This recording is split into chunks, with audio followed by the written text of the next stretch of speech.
6. Oh. I'm wearing my Bugs Bunny No t-shirt. Like No, oh my god, not that shirt. You literally sent me. You sent me that the other day. I hated it. I just imagine someone in the stream chat room was like, "Do we get inspo?" And Alex is just gonna stand up to show the shirt and then sit back Basically. down. No words. Yep. I'm in pajama pants today, for obvious reasons. I have a cute dress on. I'm proud of it. You do have a cute dress on. Fucking no. Now I have to pull up the stream so I get those juicy channel points. Oh my god, not the channel points. All the channel I'm points. a fucking. I'll go feral. I'll go feral for some channel points. I'm starting to believe that Onyx is just a eldritch entity. No, just an eldritch entity that never sleeps. Ever. I gotta say, it was funny to like wake up at one point on Tuesday, Alex, and to see it's like Thursday mornings is now on session 35. I'm like, hold up, what? That doesn't make sense. Because you had your stream for Thursday mornings for Tuesday mornings. I was like, hold up, it's not Thursday, is it? We didn't jump 30 sessions. I made a joke in the. Yeah, I made the joke in the chat. I guess you never saw it. I was like, damn, I missed Thursday morning. Onyx, how many do you have? I know that you spend them sometimes, but you've got to have a lot. Okay, here's my guess. 40,000. I wish. I'm going to say rookie numbers. I'm going to say 100,000. Onyx has got to have more than that because I have 20. Yeah, and I missed like half of the streams.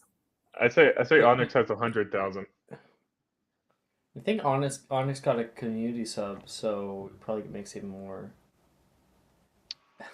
Eldritch Being got a nice name to it. Next character rollout. Ha! I'm poor 1,700. 17? No way. How is that? No way. Wait, do you not have a bot that collects your? Do you not have a bot that collects your like daily? Okay, don't even start that shit. I'm here. Howdy, gays and nerds. Hey, the gays say hi back. I don't know what this nerd thing is though. I'm a dork. There are gay people here?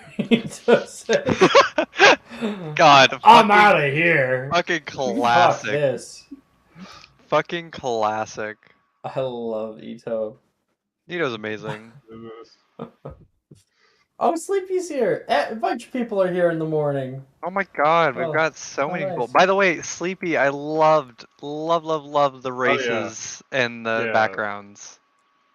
Oh yeah, that stuff is really cool, Sleepy. It almost made me ask Alex if I could switch, but I'm too content with Rex as he is now. It's that Pride Month. Stuff was actually pretty funny. It's Pride Month, so I'm here to make it sure it gets gay. I'm like the gay FBI. No, don't pull out the gaydar. No. Don't pull out the gaydar. I'm gonna get spotted. I'm not. Come on. Beep beep beep beep beep beep beep beep beep beep. All right. No, you don't. No, you don't have to fucking beep. It's just constant. It's like it's like a Geiger counter. The Geiger counter clicks like whenever it gets too much radiation, it doesn't click anymore. That's me. I was just thinking it's like whenever someone like whenever the machine flatlines, it's like it's just that around you constantly like a siren. Like you hear tornado sirens whenever it's me. Yeah. I want to make a feat it's that like lets you gay cast magic speed with your with fist. Keanu Reeves. If this gaydar goes under 70, it blows up. That's I love that. That's great. Fucking Annie with the one line. Yo, can I give Annie inspiration for that? Or like advantage? I don't know. Wow. Okay, we should probably start. That'd probably be a good idea.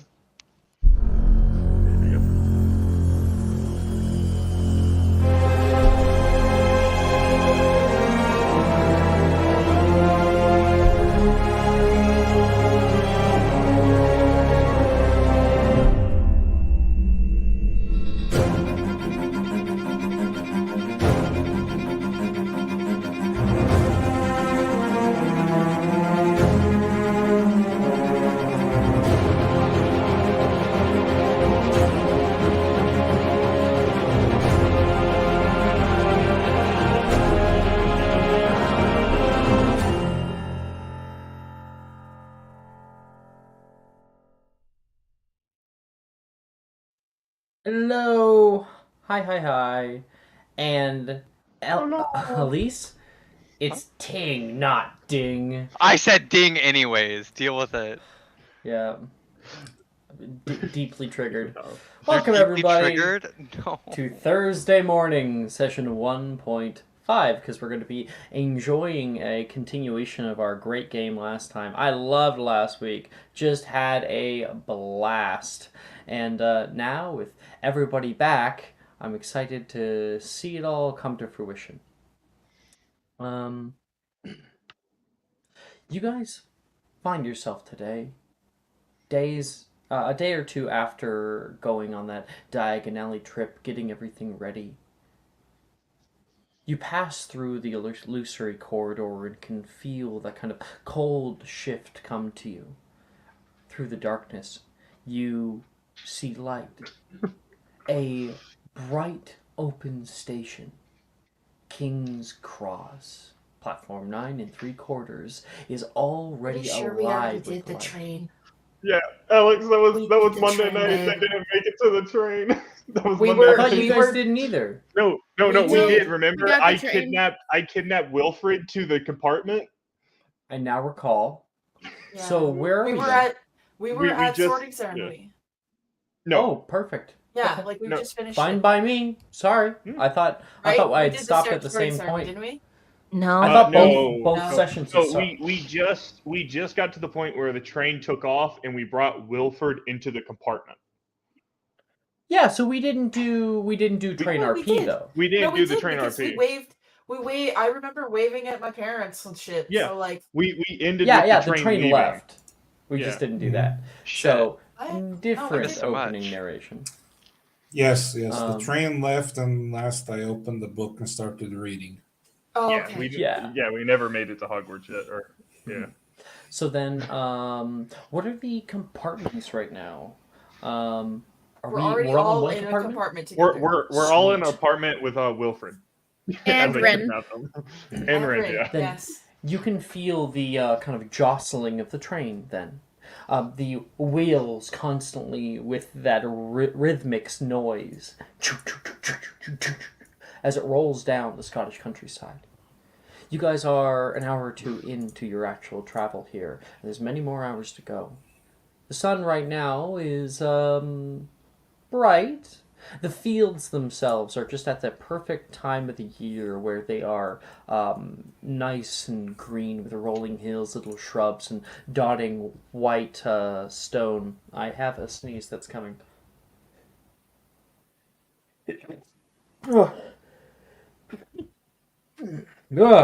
Sorry. Bless you. Times 2. Bless you. Please come again. Where was I? So the rolling hills next to you, you can see like dotting on the countryside, little forests and rivers and the low-lying lands. You can see large white fluffy clouds that pass over you, and you can hear the squeaking of trolley wheels inside of the hallway nearby. An old woman starts wheeling candy, bright colored candy, into the space. Anything from the trolley? Anything from the trolley, dears? She says. I would like a couple chocolate frogs, please. Ooh. I could probably get a few for you. The older years took most of my stock, she says. And a chocolate frog is very expensive. It's a galleon entirely. So roll. Wait, what's your last name? You're like a Rosier. I'm a Rosier. I'm a Rosier. No. I'm rich. Then roll me a d4 for how many you can purchase. Okay. This is gonna suck. It's gonna be a 1. Let's get it though. I'd like to also buy some. So should I do the same thing? Yeah. 1. Let's go. Did you get 4? I got a 1. Oh, you got a 4. This perfectly fits for my character. Watch me get a 4. You got 1 galleon. And Jordan was enough to buy 2. we've got plenty at your disposal. Licorice wands, cauldron cakes. I have a few pepper imps. Those are new this year. Bertie pots, every flavour beans. And of course, our chocolate frogs, she says, handing you 1 and Amos 2. Rex is gonna go, can I get the pepper thing you said? Pepper imps, of course. They go for 8 sickles. She'll say, you have enough. You can grab some of those. Oh, give me a box of Birdie Bots and 10 chocolate frogs, please. Wilfred says. Woo! Damn. I don't know if I have enough. I only have 8 left. That'll do. And Wilfred will take a bunch of them. What if I wanted some? You can have one. Says, and he hands it one over to Rin. Oh, can I have one? Yeah. If everybody wants one. Oh. But I want the cards. You can get the card as long as it's not like a really hot girl. Oh. Okay, deal. If it's Harry Potter, if it's Harry Potter, I'm arm wrestling you for it. I feel like you'd win that. He says, like, embarrassing. Didn't Harry Potter ride this train to Hogwarts? Well, I think everybody rides this train to Hogwarts. Rin says. Wow, that's so cool. Stating the obvious. Rex pats Edward's shoulder. Don't worry, you'll get us with a fact next time. It'll be fine.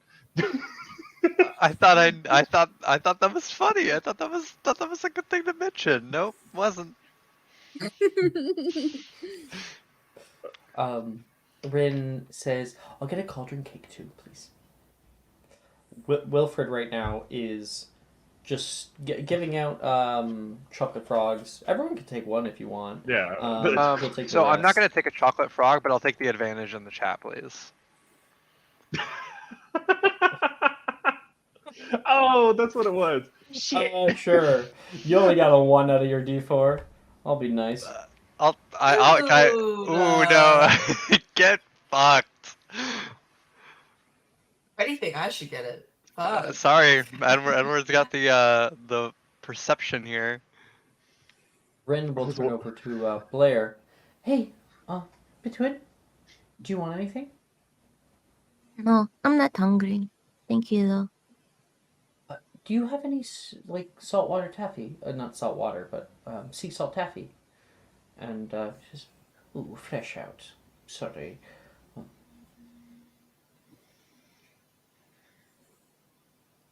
It's okay. Don't worry about it. You should get something, Blair. What do you like?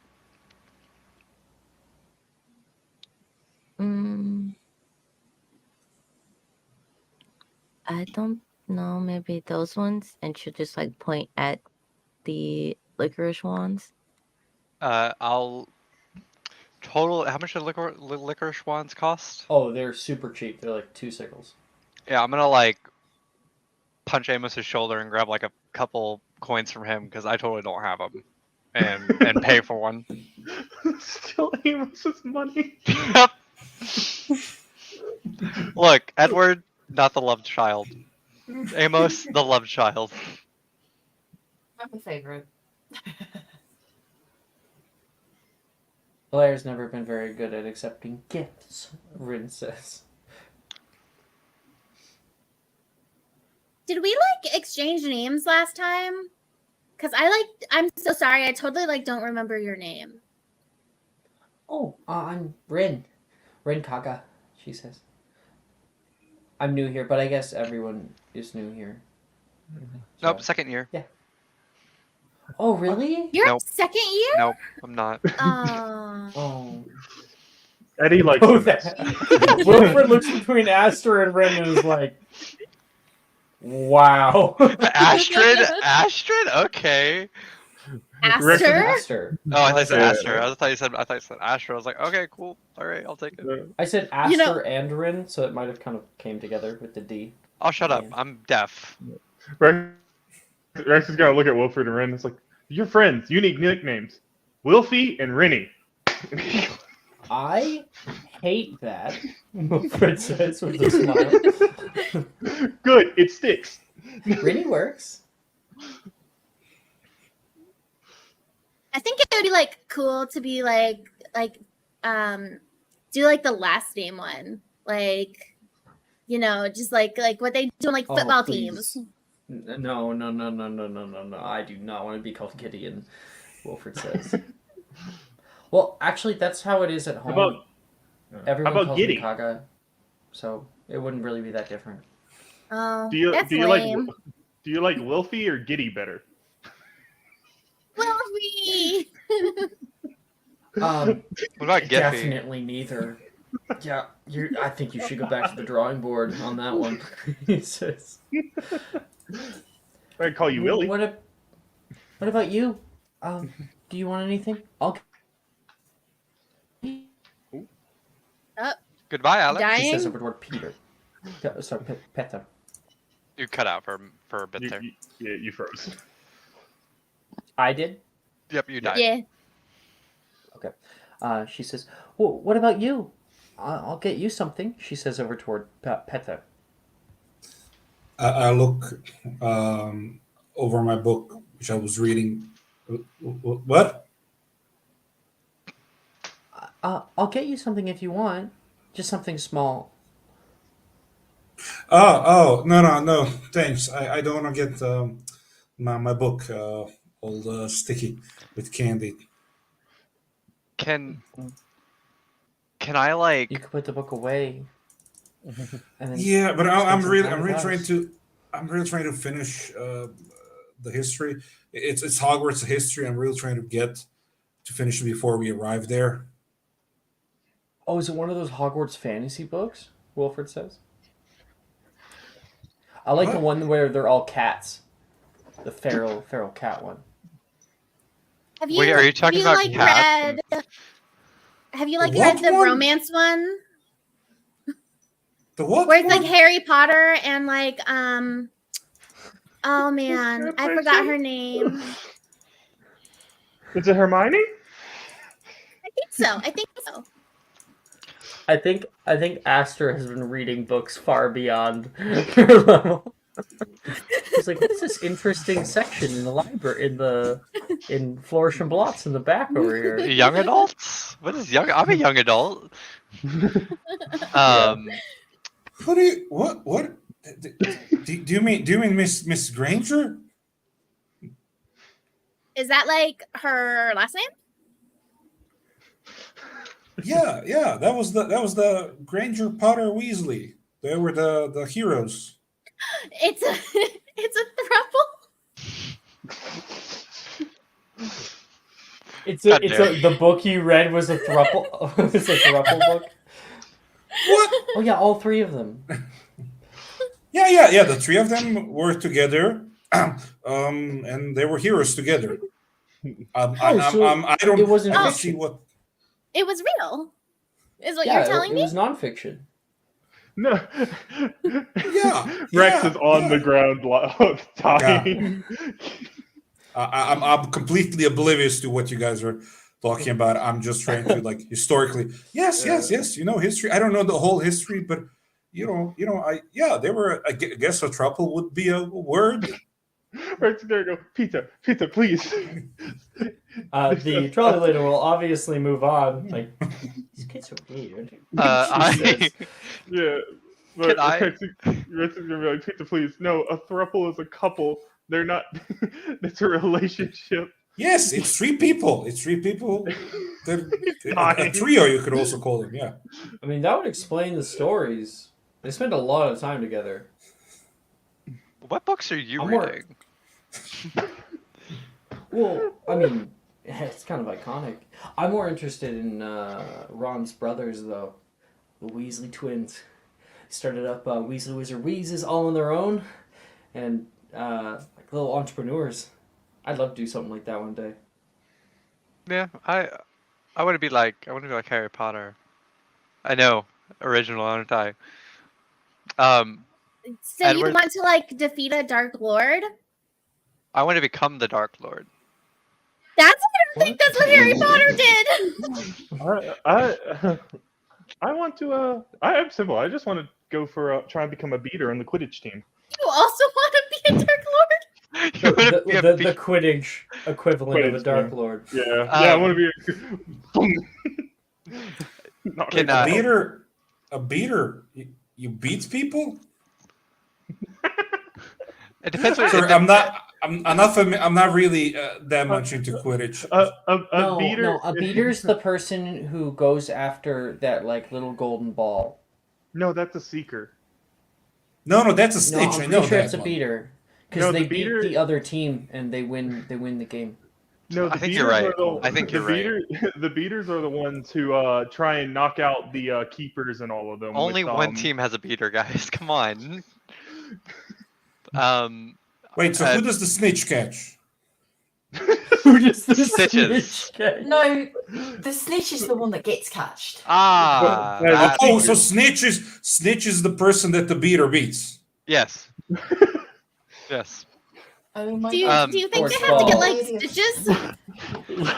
No, we're more civilized than that.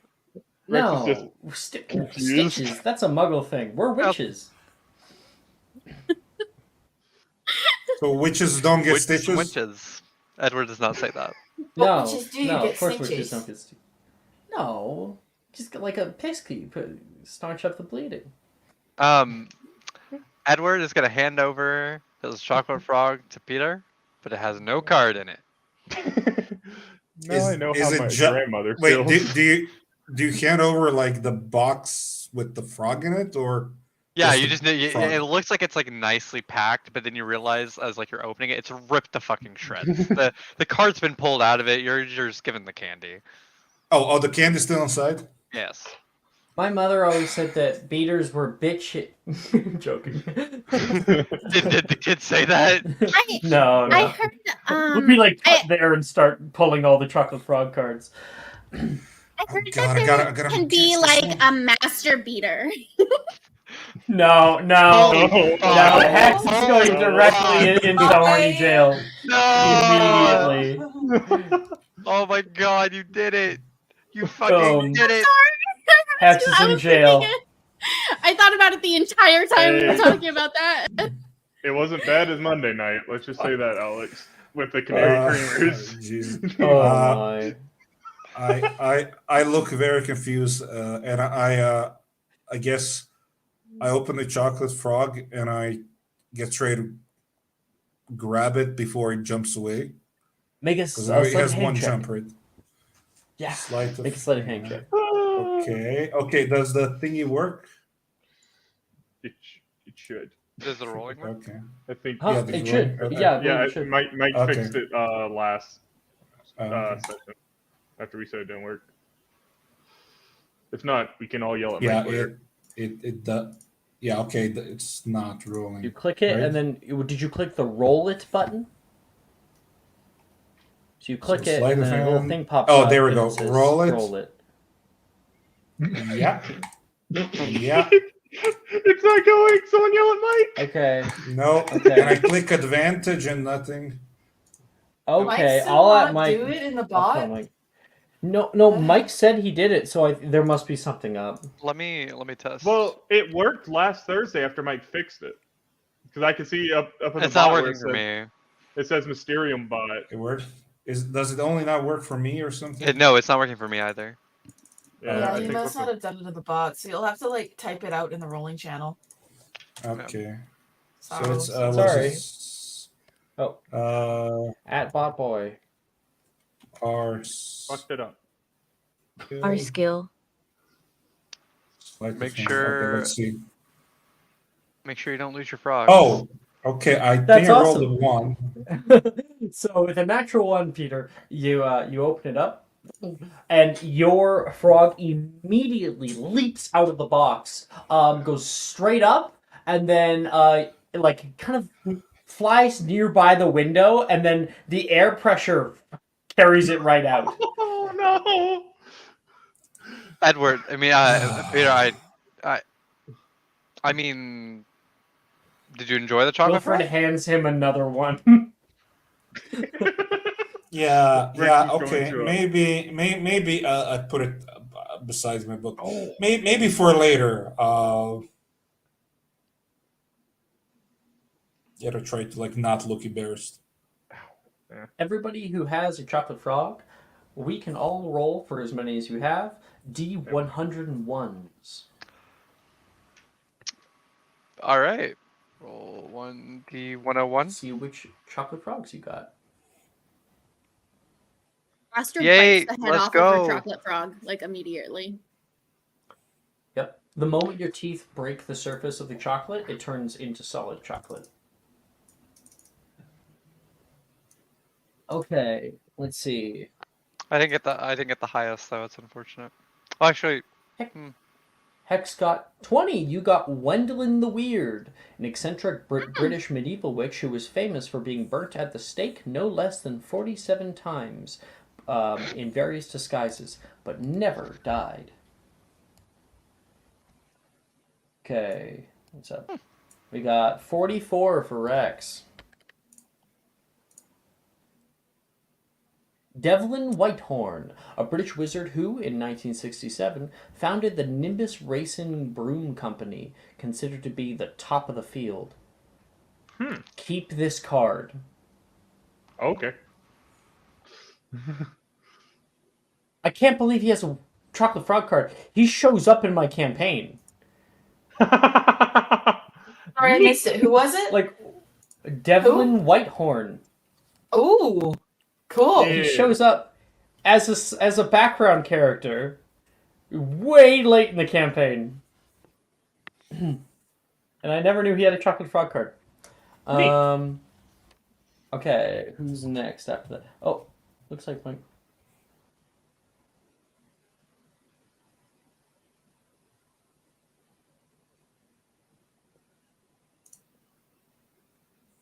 you should give me Harry Potter.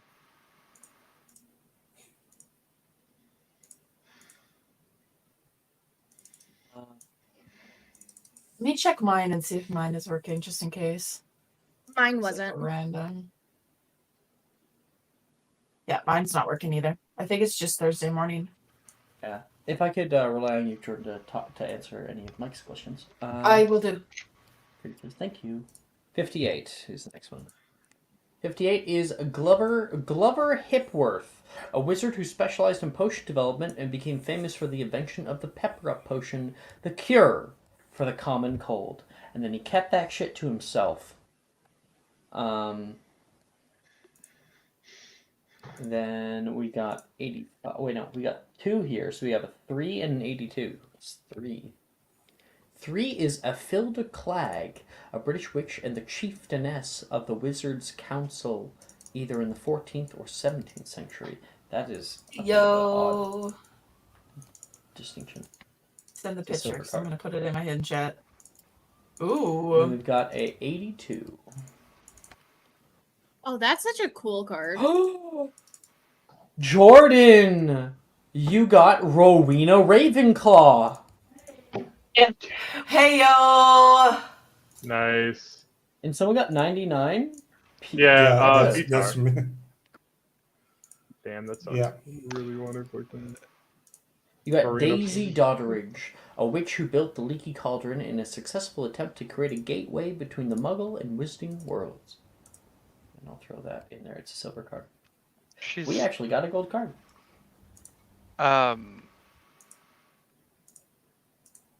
Edward would go over, looking over Amos' shoulder. Ooh, that's a pretty card, and try and grab it. Oh shit. I think that Amos would actually try to grab your hand and be like, no, on this one. Of course, 100%.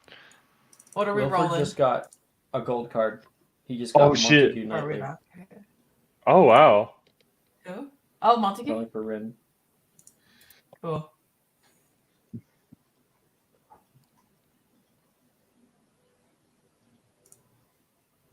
Then Rin got Crispin Kronk. Got the Kronk man. Wrong lever guy. So Monty Leslie was the grandmaster for Wizard Chess, and Crispin Kronk owned like several sphinxes in his backyard. I love a guy that has just a couple sphinxes in his backyard.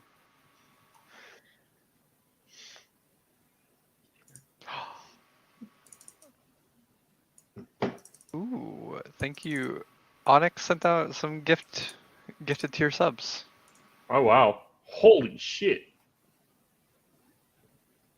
A total of 35. A total of 36. Yeah, 36. My bad. God damn. Oh my god, Onyx, thank you.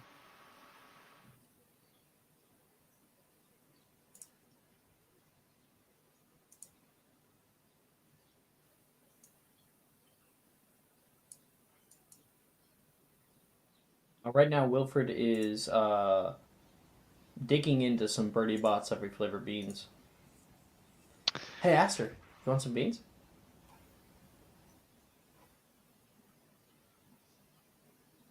Aster? Sorry, I was reading the... Rin is asking me that, or Wilfred? Wilfred. Hey, Rivers, you want some? You want some of this? He like holds out the box toward you. You know what? I think I really like jelly beans, so I will take some. All right. Roll me 1d48, please. Oh, shotgun blast! Wait, no, 1d63. Wait, did you hear that? I'm sorry. Yeah. I am so sorry. What was that? That was me. It's a water bottle. That was me crushing a water bottle. Okay. I drink a lot of water, so it's easier just to crush the bottle and throw it in the trash. So it doesn't take up so much room. 61. Okay. You and like, are you only taking one bean? Because there's a die for each bean. Do you want to take multiple, or do you just want to take one? I'll start off with one. Okay. The first one you have, Tutti Frutti. Oh, these are like really good. I'll take another. Wilfred will have one as well. Our 1d63. You guys want some? Wilfred says. Sure. I'm always down to try them.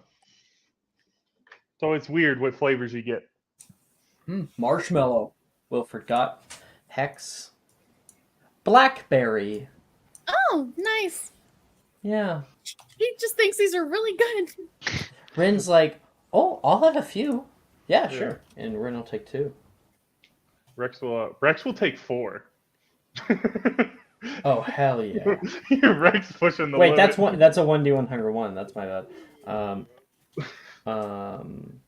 2. I'm gonna also take 4 and put them all in my mouth at once. Yeah, that's what Rex is doing. Let's go. D63.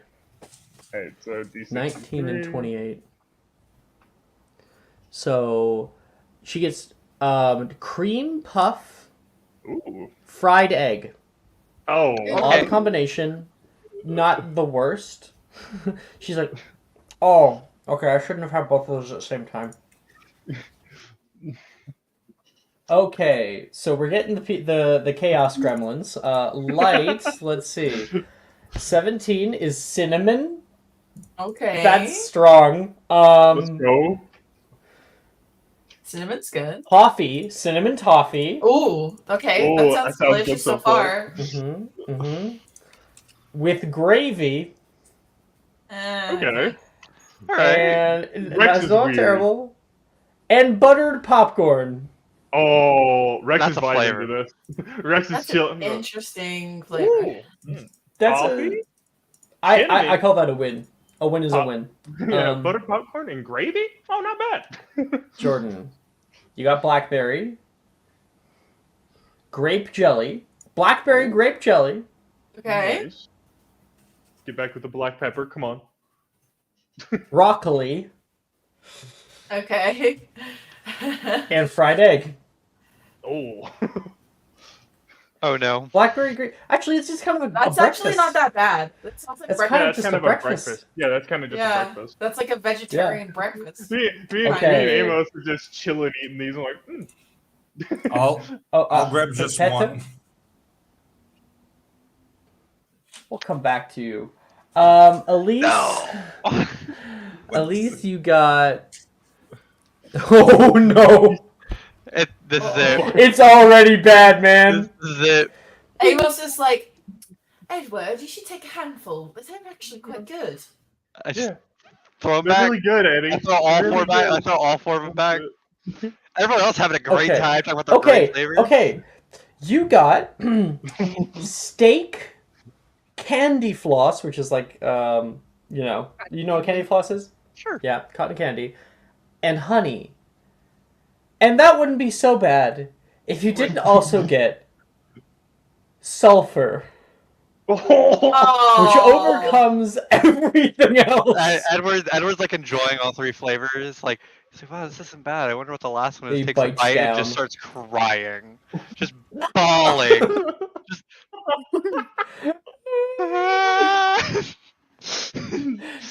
fucking like spits it out and just starts crying. It was like watching. You're confused as to why Edward. You're confused as to why Edward's crying, and then you bite down on yours, and you got dirty sock. Oh, I like how the two people that did 4. It's like, we're just like we're good, and then it's just like dirty sock. Amos is gonna like watch Edward make a fool of himself and look like an idiot, and he's going to like kind of like side eye him a little bit and say under his breath, "That's why I'm your favorite child."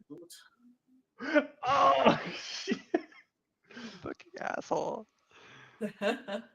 Rex. While this is going on, Rex is gonna pop his peppered imp. Okay. You pop that in your mouth. Ooh, it's very like strong, sort of like charcoaly flavor. Not actually terrible. Just like very bland. And then a second later, you can feel something in your throat begin to rise. You belch out, and flame comes out of his mouth. Rin has to like move out of the way as it comes right in front of her. Aster screams. Oh, that was. Dang, I wish I bought another one. Oh, I love those. Wilfred says, "Wait. Try to burp." Rex will try and burp. Make a Constitution check.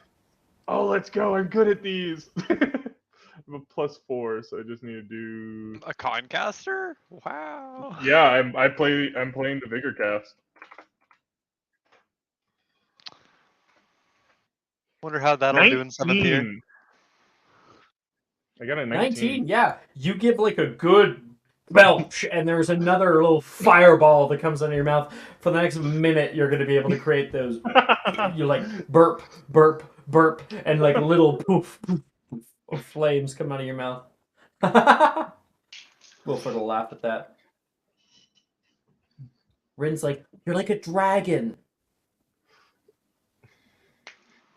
He's gonna roar as he burps. No. Had to. Don't hit the play, hit the game. What, was there a bad dragon joke made? It wasn't a bad dragon, it was a dragon these. Oh. Yeah, everyone just didn't hear it because I Nope. Nope, no one heard it. Good. All right, and so I'll turn the time a little bit over to you guys if there's anything else you guys want to do before we move on.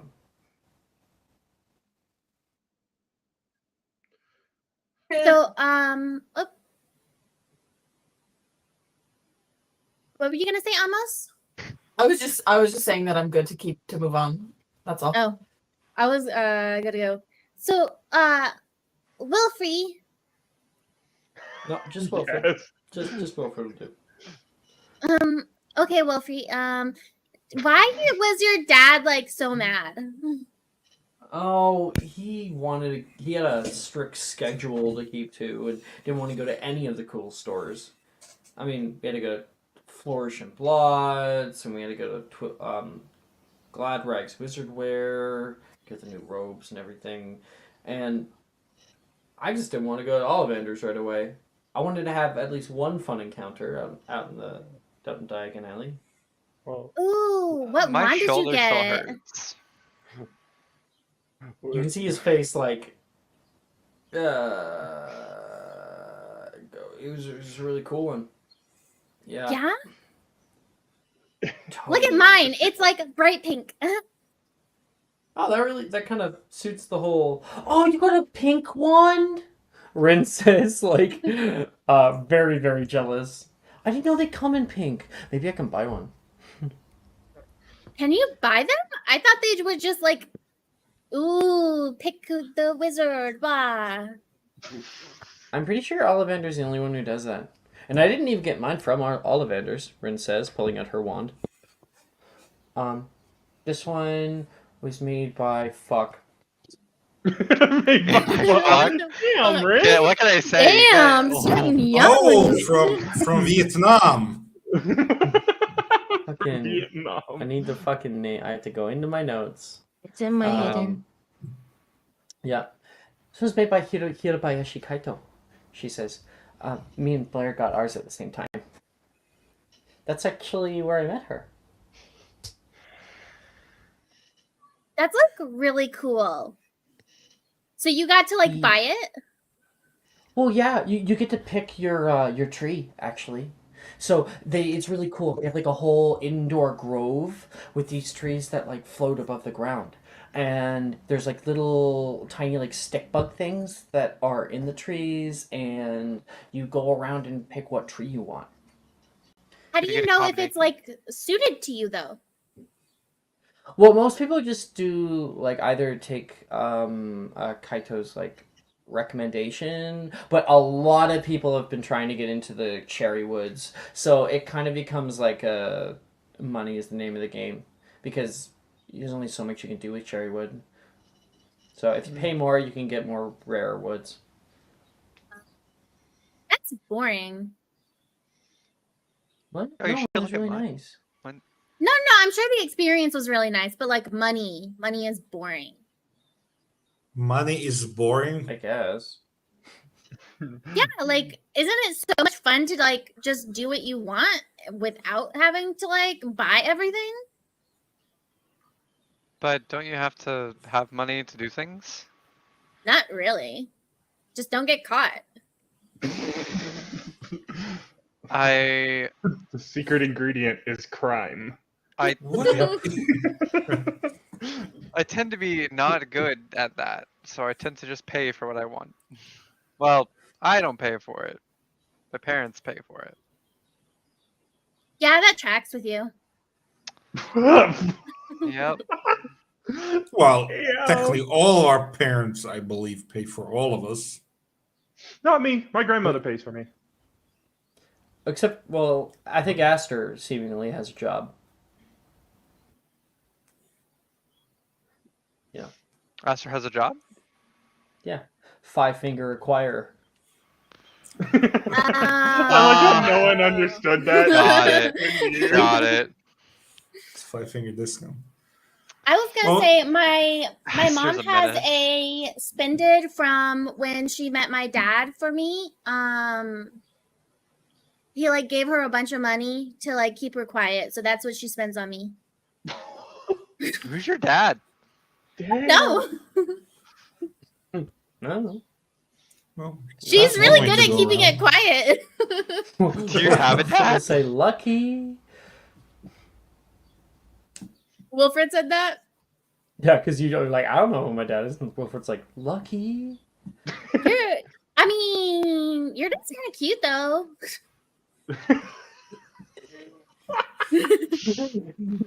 he's gonna fake wretch. Damn. How old are we? 11. You can have crushes on people at 11. She just said he's cute. But like his personality was like kind of. It's the personality that makes it for me. He's like a walking troll. I think trolls can walk anyway.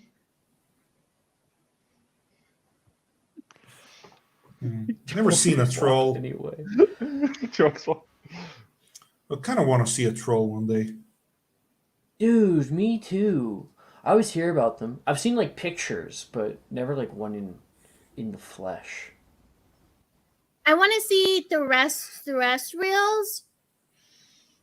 The what? The reels? The terrestrials. The restrooms? I think they're at the end of the carriage. I like the villa. The villa are pretty cool. Do you get them where you are?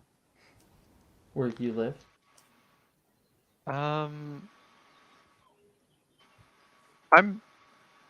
Would I? Where do you guys live exactly? UK, right? Yeah. England. I think we would probably just live in one of the bigger mansions on the outskirts of Wizarding London. I think would probably make the most sense. So the answer would be no, but maybe you encountered some once on a hike or something. They're very interesting. I want to see griffins. Griffins are pretty neat. Yeah, but we don't get that until we start studying magical beasts. And that's not until later, according to Hogwarts: A Brief History that I was reading before this whole thing started. Yeah, you just found out why they no longer accept pets for younger kids. You can hear all about unregistered animagi as being one of the leading causes. Damn it. Oh, jeez. Fucking Ron. Ron's back.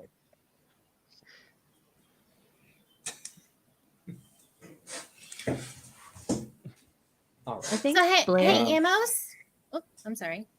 Go ahead. Yeah, Juju, what's up? Yes.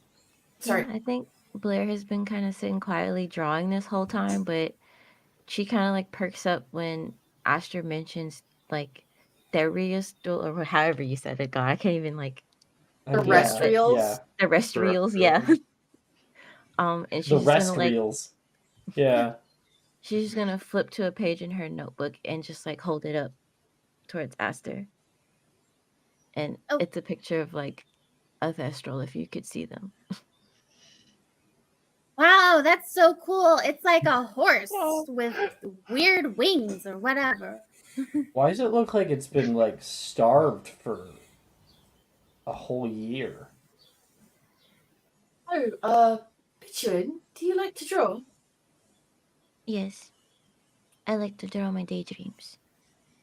I remember them better that way. I like to just draw things that I pass from time to time. You both draw? Amos will like pull out a notebook from his bag and he'll like page through it and he'll show you a picture of his house. It's like this like, you know, just like a classic mansion with trees in front or whatever. Bunch of windows and like that like rustic brick look. You know what I mean? Like vines growing on the side of the building. Yeah, but like very well groomed. Like it's purposeful, you know? Mm-hmm. And he will like show you a drawing that he's done. Yeah, she'll just kind of like. You have a lot of vines at your house. It is quite pretty. This is my house. And she'll like flip to another page and it's like a bunch of like structures kind of set into a wall. But there's like coral growing out of them. And it's kind of like got these corals and like there's fish like kind of floating around it. And it's in black and white though, but yeah. Is this one of your daydream houses? No.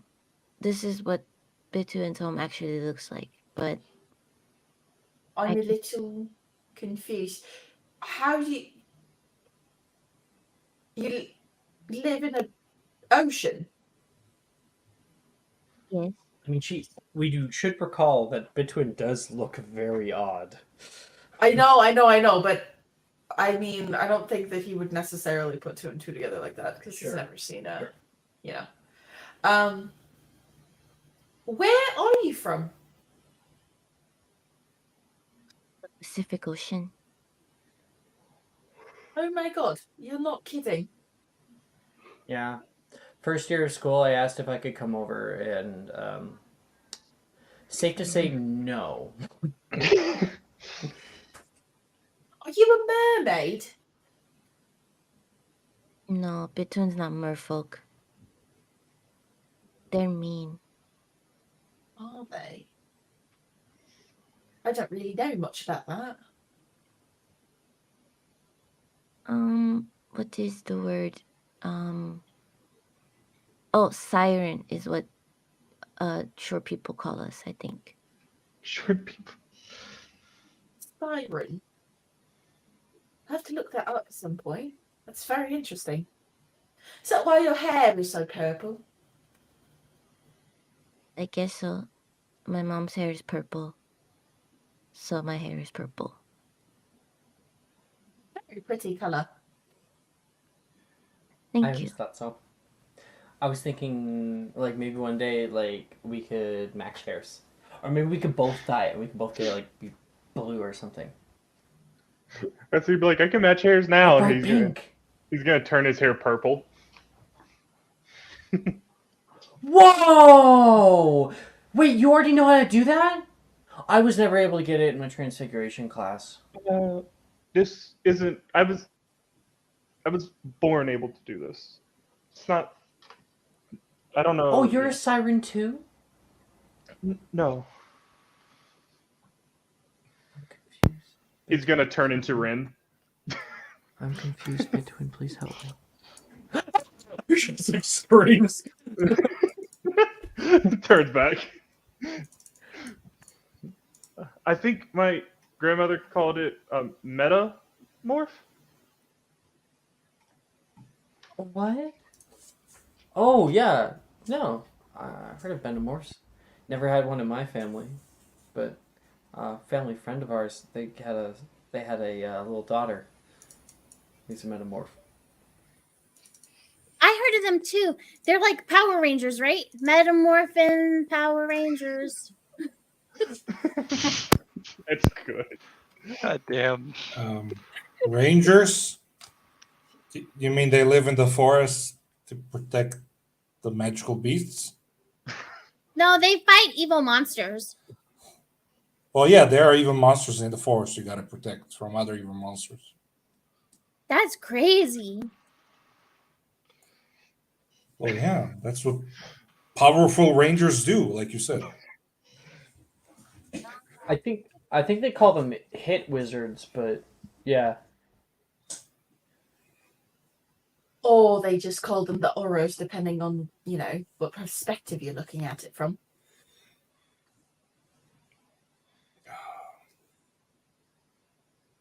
Or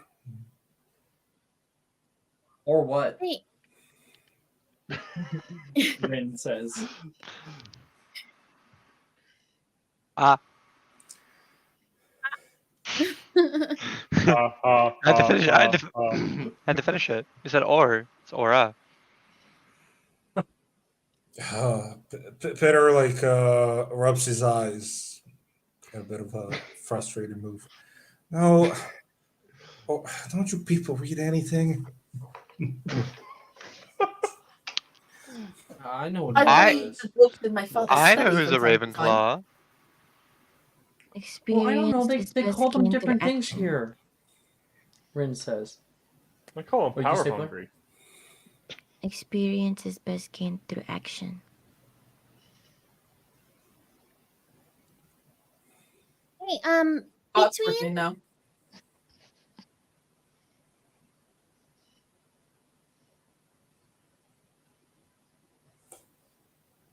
Claire, Juju, did you hear? No, I didn't hear what happened. Oh, I called her name. Oh. Yes. You said something just really weird right now, right? And then earlier you said something super weird, and then it was about like glass shattering, and like the other day at the Diagon Alley, and then I walked into a store and I knocked into someone and they dropped all of their glass vials and like it broke like everywhere.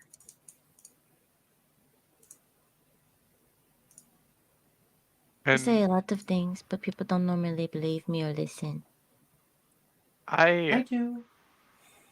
You said something about running, and then I fell on the floor. I think you need to like think about it a little bit more. Because I fell on the floor, I didn't run. Well, technically, Wilfie was the one running. But it wasn't told to Wilfie, it was told to me. But it happened to you. My name is Wilfred, for one. And second, I'm sorry. He says. Maybe we could call him Freddy. Fazbear? Would that be better? Nope, that's too early in the timeline. Too early in the timeline. It's 2004. I have to wait till Edward's like older. So Wilfredy. Wilfrey. Freddy. Poor Wilfred. Just call me Will. I mean, it's just one less syllable. Will? That's not. I don't think that suits you at all. I don't think I will. Oh my god. I will not. Wow. Oh my god. Amos, you following me this time. Interesting. I'm gonna high five. I'm gonna go to give Edward a high five on that. And dodge, because Edward did it first. Oh my No kidding. God. Well, Edward will hit the high five. Marilyn's beard, the rosier boys. Peter, are you feeling left out? I'll call you Petey from now on. Petey! Petey. Wilfred's like immediately hopping on that train. Now it's fine, Wilfred? Oh, God. Well, if it's not me, yeah. Oh, you're still Wilfrey. You know what? I probably should get back to my book if I want to finish it. Actually, there might be something useful in there. Actually, I Good think luck. You don't want to get to the school and not know everything, Ren says. Actually, I think Wilfred is a Wilf. A wizard. No. That's another one. Immediately, Elise. You're done. You're done. No, I'm done. I had to. I was looking up nicknames for Wilfred, and it came up Wilf, and I was like, wait, that looks very familiar. Wizard I'd like to friend.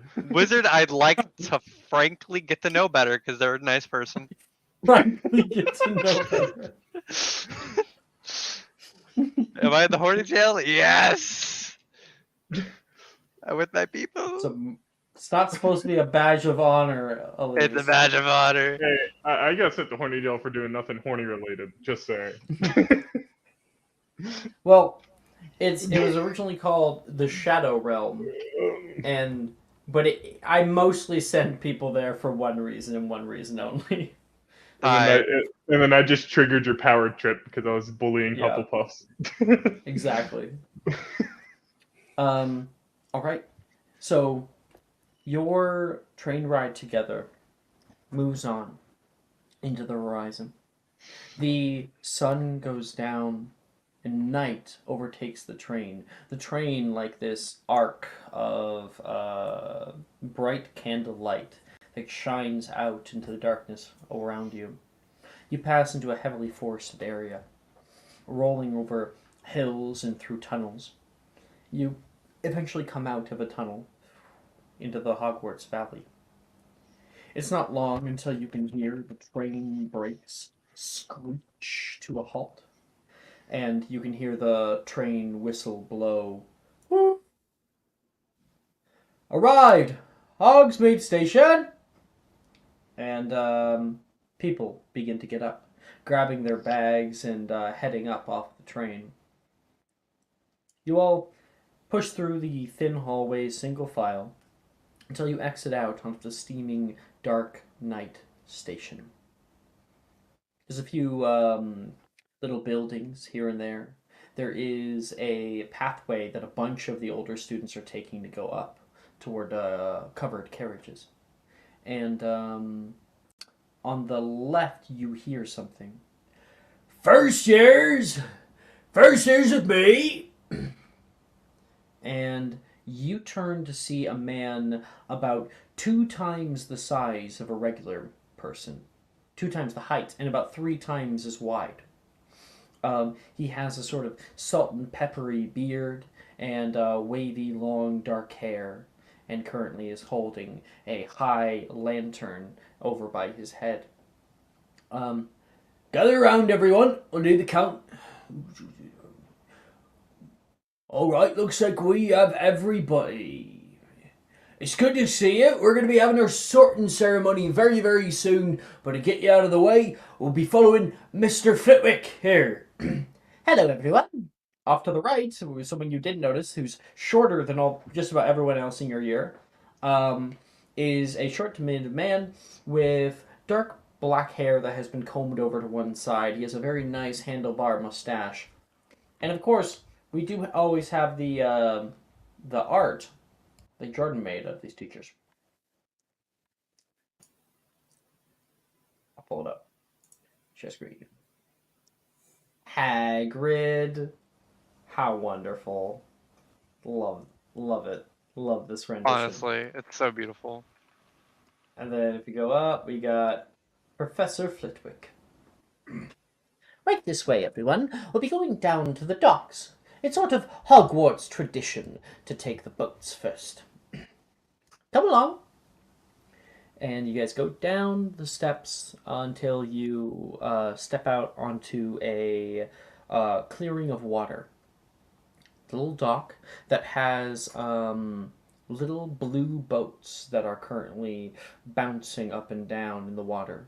The water mostly is completely clear. There's not a speck of wind right now that has turned the lake into some kind of black mirror. Black mirror. Stupid. That reflects the stars and the trees all around you.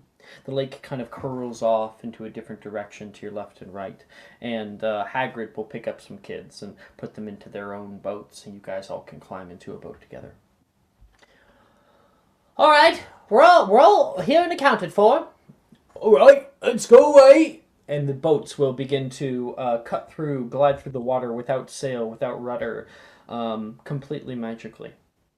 They create ripples behind them that refract the multicolored lights, and little lanterns will sway from the tops of your boats. You travel for a few minutes, softly gliding through the water. Some people put their hands out and feel it. And Bituin, I want you please to make a perception check. Okay, well, I have a thing for you too, Alex, because while they're in the boat, Bituin's just like handing Rin like her notebook. Here's my shoes and my socks. No, Blair, blah, blah, blah, blah, blah. I don't think we're supposed to go swimming right now. Experience this best can through action. Splash. I hate when you're right. Splash. All right. Oh no! I think we've lost somebody. Flitwick's like looking around. No, she's just swimming at a time like this. She's really good at it. Don't worry. And do we see anything over you, or are you just gone? She you just see like her head pop up beside one of the boats, and then it just drops back down, and she'll like pop up on the other side. Like she's just literally just following the boats along. But I got a 20 on the perception check. A what? You got a 20? Yes, dirty 20. Okay. From down below, I mean, there's a reason why they call this lake the Black Lake, and especially at night, you can see nearly nothing down there. But of course, with your eyes, they're different. You're able to catch polarized light, and you can see from the depths below something rise up. You can see at the top of a sort of pseudopod becomes wider, and you drift down toward it, and then you can see it softly turn. Long tentacles begin to move beside the boats, and then a huge dinner plate sized eye will turn over toward you. You can hear like the low kind of grumble of this creature. I don't know if that showed up on the microphone, but no, but oh, too bad. It's a really cool sound effect I can make, but yeah, Blair's just like, men need member thing, guardian of water. And she kind of like just bows her head. A little tentacle will like flick up, come out toward you, and lightly touch like your cheek and like around like your neck and shoulder. And it kind of grabs around you, and you hear, "No drowning today." She has her tail As out. you are pulled. Oh, you have it out? Okay. Yeah. Okay. Then I will retcon that. Yeah, it kind of like touches you for a second. And stay along. You can hear it say, "Thank you."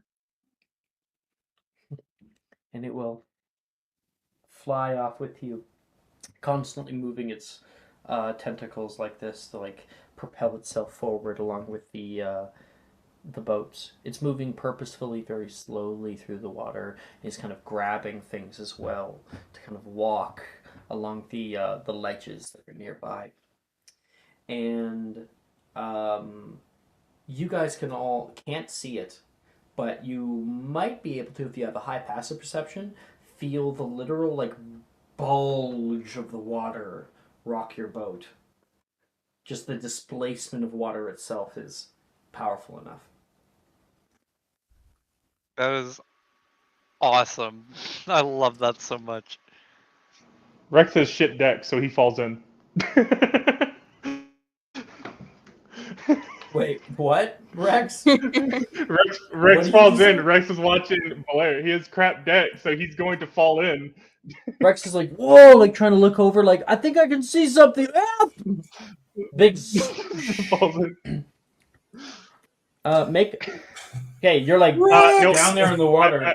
And then you feel something, a huge tentacle wrap around you, and you're like, I'm dying.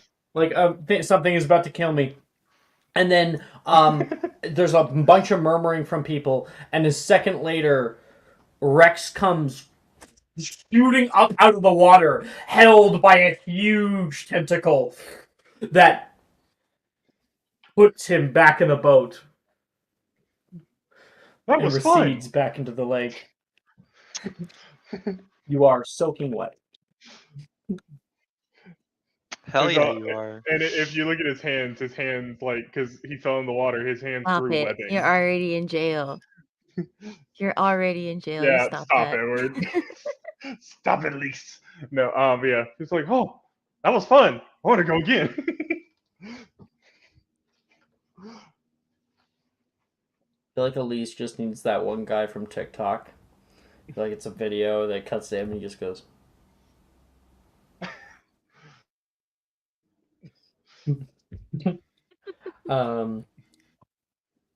You guys can feel, after all the crises are done, your boats kind of oh wait, no, we haven't even done that, so I quickly have to go back. Sorry. I am a little sleep deprived. Your boats glide through the water, and coming around the bend, you can see something come into view. a large castle of grand proportions, set upon a gnarled black stone. High up on this cliff face, you see Hogwarts Castle, with all of its many twinkling lights that reflect the very skies above it. The high moon that sits above the astronomy tower. You can see towers and spires that reach up just to kiss the sky, and clouds that move along them. There's lights on in the boathouse, and you can feel your boats gently bump against the dock. And Hagrid helps kids up onto the platform, and Professor Flitwick says, "Almost there now. Ooh, Mr. Blight, I might recommend wigging out some of your clothes." Rex is gonna shake his hair out and just splashing everyone. Wet dog. Yeah. Oh, a bunch of people are off. I know exactly who you just got wet, so that's immediately a long-time hatred. Janice will remember this. Shows up. Taylor wouldn't mind. Oh, okay. At least it's not Gemma. Blair, you come up to the very edge of the dock there. What do you do? She like looks up at Professor Hagrid and just holds her arms up. You'll go down. Girl, McGonagall didn't tell me about you. He says, picking you up, picking you out of the water. Do you look normal, or do you have like her tail is out, and then like when she's out of the water, her legs look like kind of like form back. Yeah. Yeah. The tail kind of flops for a second, and then your like legs are like kicking. Yeah, exactly. Show up. Well, you're wonderful, you are. I'm sure you'll be out swimming plenty. Giant squid is very nice. They guided us along the way. Never was quite a swimmer myself, but from what I've heard, he's very sweet. Oh, sorry, and he's gonna put you down. He's been like holding you out, talking to you.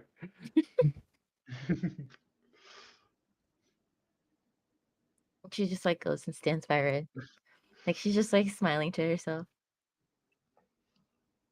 You always have to make a scene, Rin says, with a smile. I wanted to go swimming. You're making tonight memorable episode. I wish my grandma was here to see this. She lives on within you, so she's always here with you. Okay, I'm gonna go up the stairs now. She's like trying not to cry. Okay. I never know what to say. Because Rex's grandmother knows how accident prone Rex is, Rex just like reaches into his bag and pulls out like a brand new robe, just with a note in case of emergencies. I love that. I love that. You're like getting changed like as you're climbing up. Okay, up the switchback stone steps, you exit into the viaduct courtyard, where you can see the castle even closer. There's a set of large doors that would lead into the entry hall, but instead of going toward those, Flitwick leads the group off to the left through a smaller oak door. And inside, it's a huge circular room with paintings that kind of float in semicircles and rise up into the ceiling. You can see different graduating class pictures of Hogwarts going on for nearly a millennia. And there's like black and white tiled flooring and a high pointed rooftop. Professor Hagrid doesn't have to scrunch his head while he's in here. Professor Flitwick says, All right, this is the chamber of reception. You'll be staying here for a few minutes, and I will call you all up when I am ready. Well, when, I suppose, they're all ready for you. Just 1 minute. And he will leave and exit out another door. Can I look on the wall for who she would assume is her father? Don't you not know who your father is? No, she really doesn't. Make a insight check. I swear, Okay. it'd be a natural 20. I want to.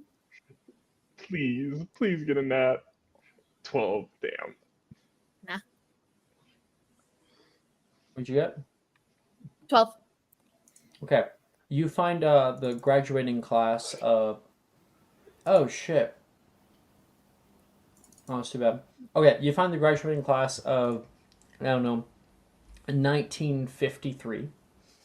And you see a man with bright red hair currently like putting one hand on his side and like looking really happy. And underneath it says, shit, I need to recall his first name.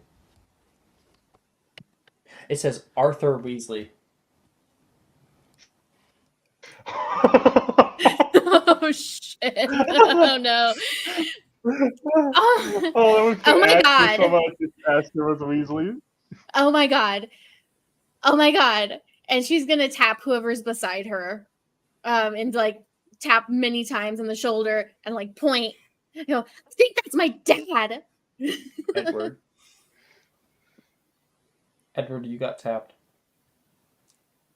That's your dad. I look over at Aster. I look over at the painting. Do I see the resemblance? Make an insight check. Fuck yeah. Fail. I don't want to fail. I'm going to add. I'm going to add a. I'm gonna, yeah, you know what? I'm gonna use my advantage and a D4 for this. Is that okay?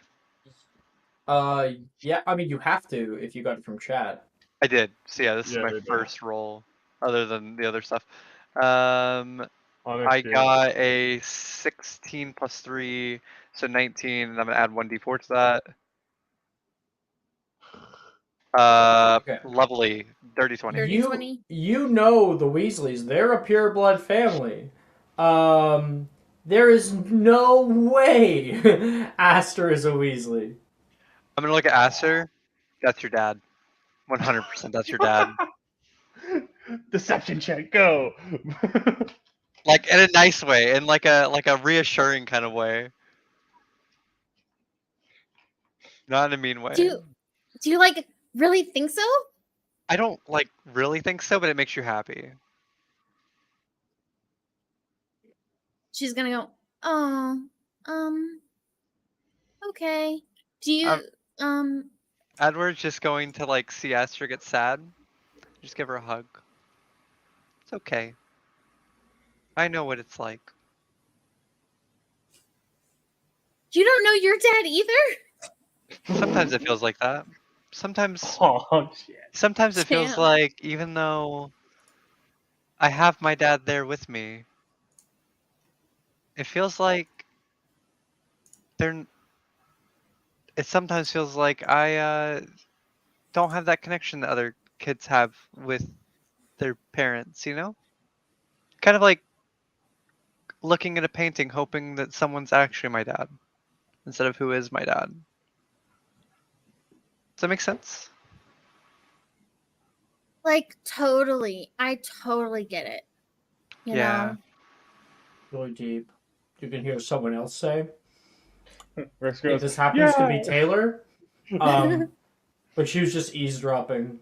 Oh, of course. Rex goes, club daddy issues.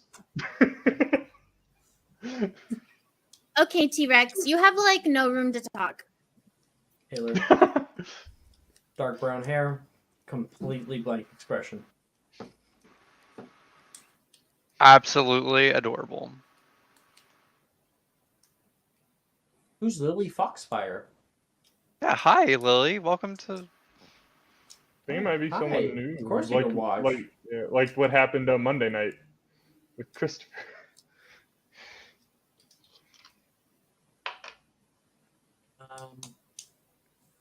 The doors reopen to the chamber of reception, and you can hear. I think they're just about ready. Everybody, follow me. Single file now. Single file.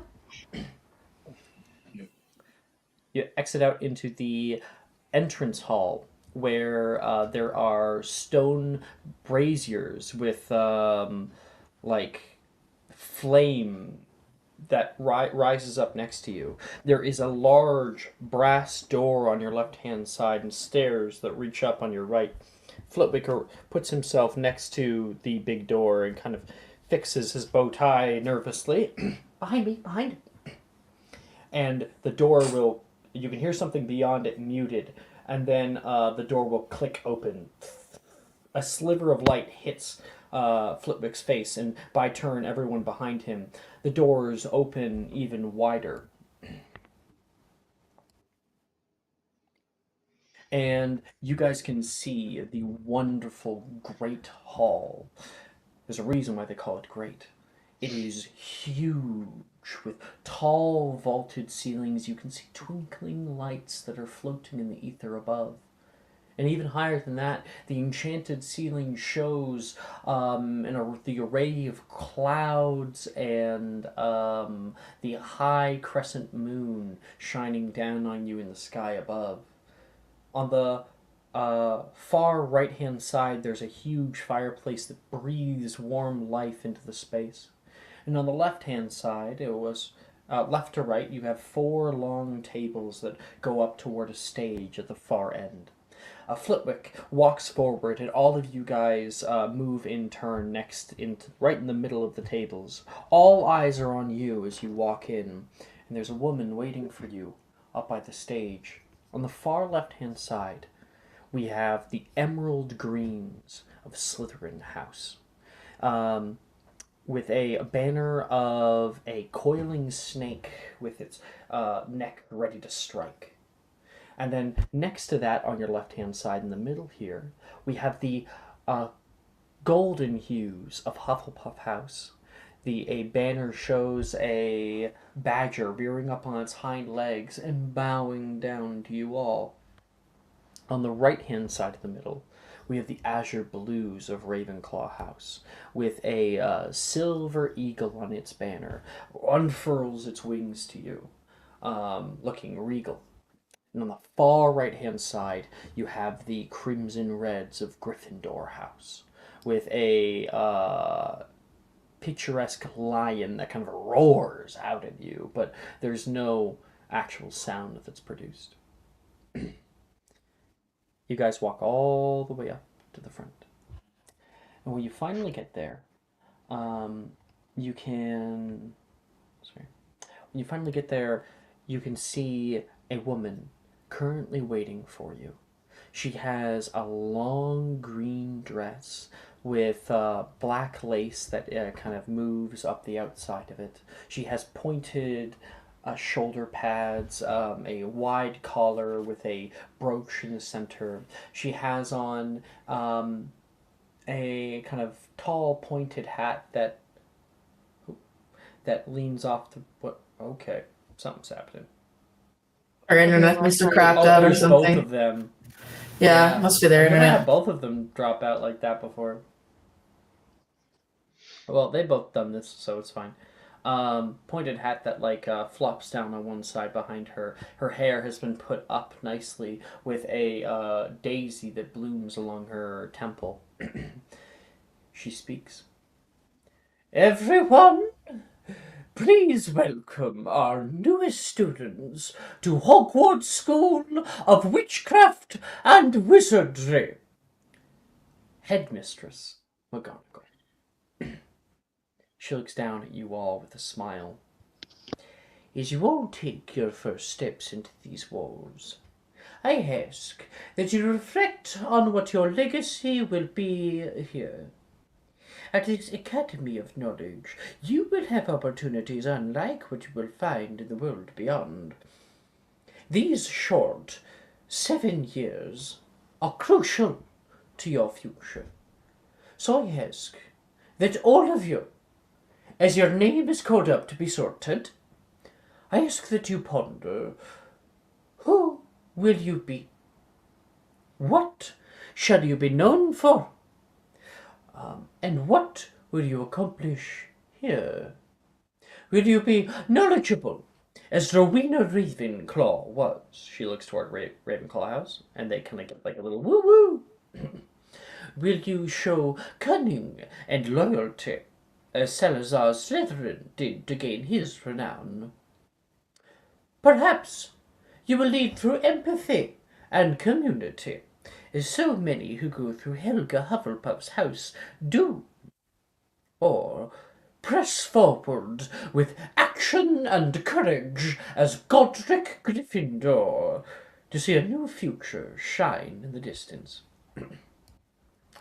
I shall call each of your names in alphabetical order by surname.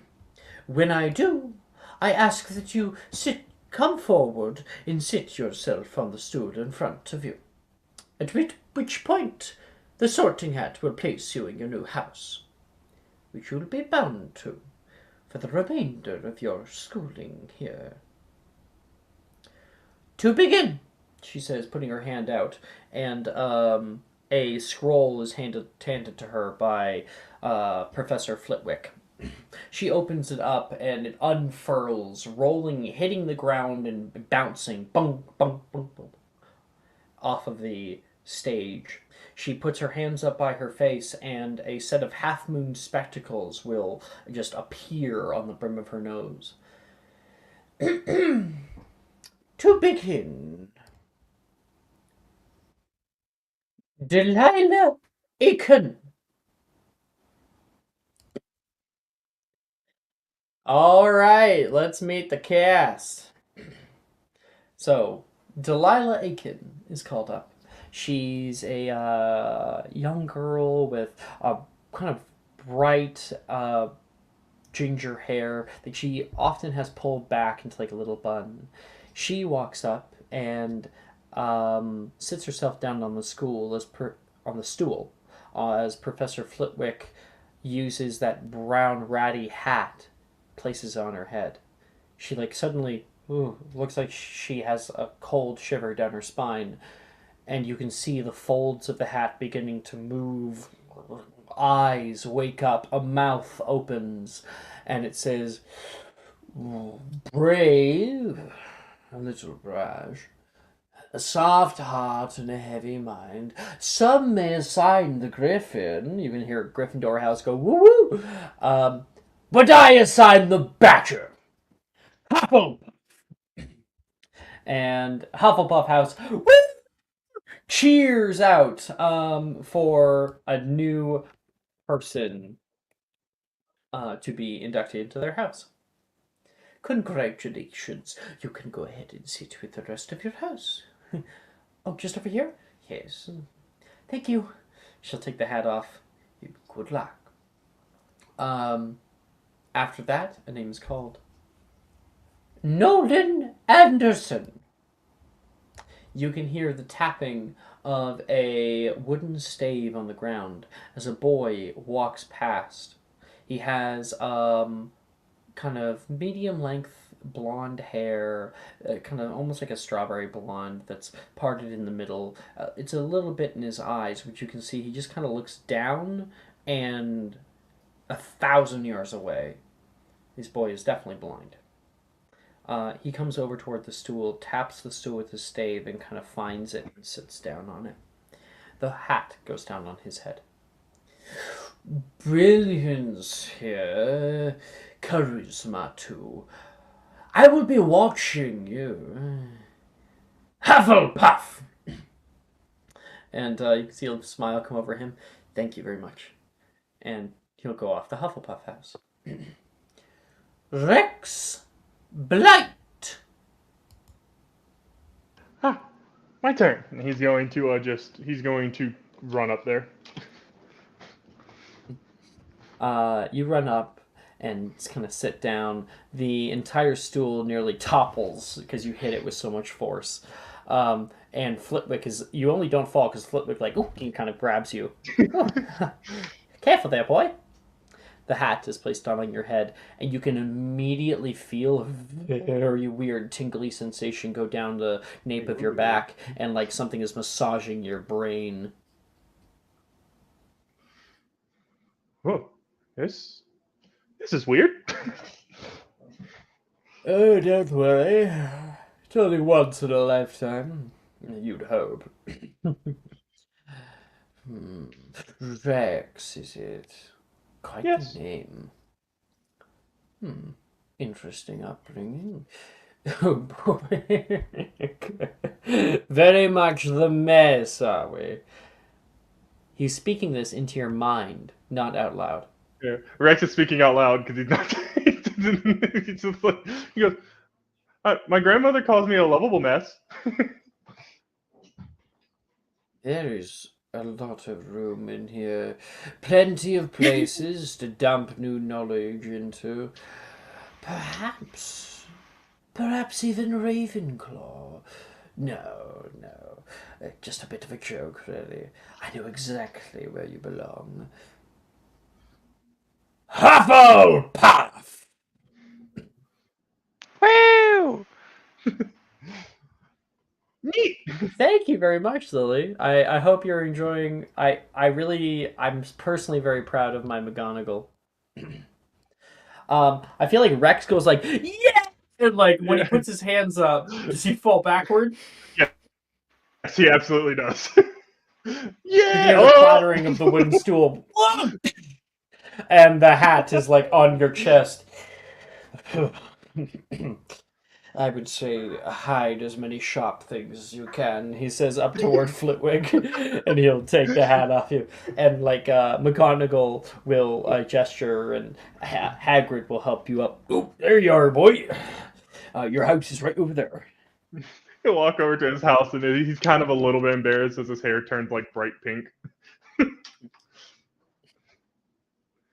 Okay, the next name. Wilhelmina Blythe. Now, this girl shows up. She is taller than all the other kids in your grade, but definitely not like giant's blood. Definitely not. Just a little taller. She's got long blonde hair that goes all the way down toward the nape of her back. And she looks really, really nervous. When her name is called, you can hear multiple people from the Ravenclaw table begin cheering. Billy! Yeah! You can do it, Billy! You should show their pictures. Show their pictures. Show. Jordan over here like, look at all these babies I created. Show them off. I mean, we only have, of course, we only have the older. We don't have like a younger version of Marcella, so. Well, that's fine. Marcella when she's older. This is her older sister. She's a year older, so she's sitting at the second year table. This is, well, I guess we wouldn't know her name, but whatever. It's Marcella. Yeah, she's like clapping. Yeah, really proud. Let's see. The other ones are in extras, I'm guessing. Yeah, they are.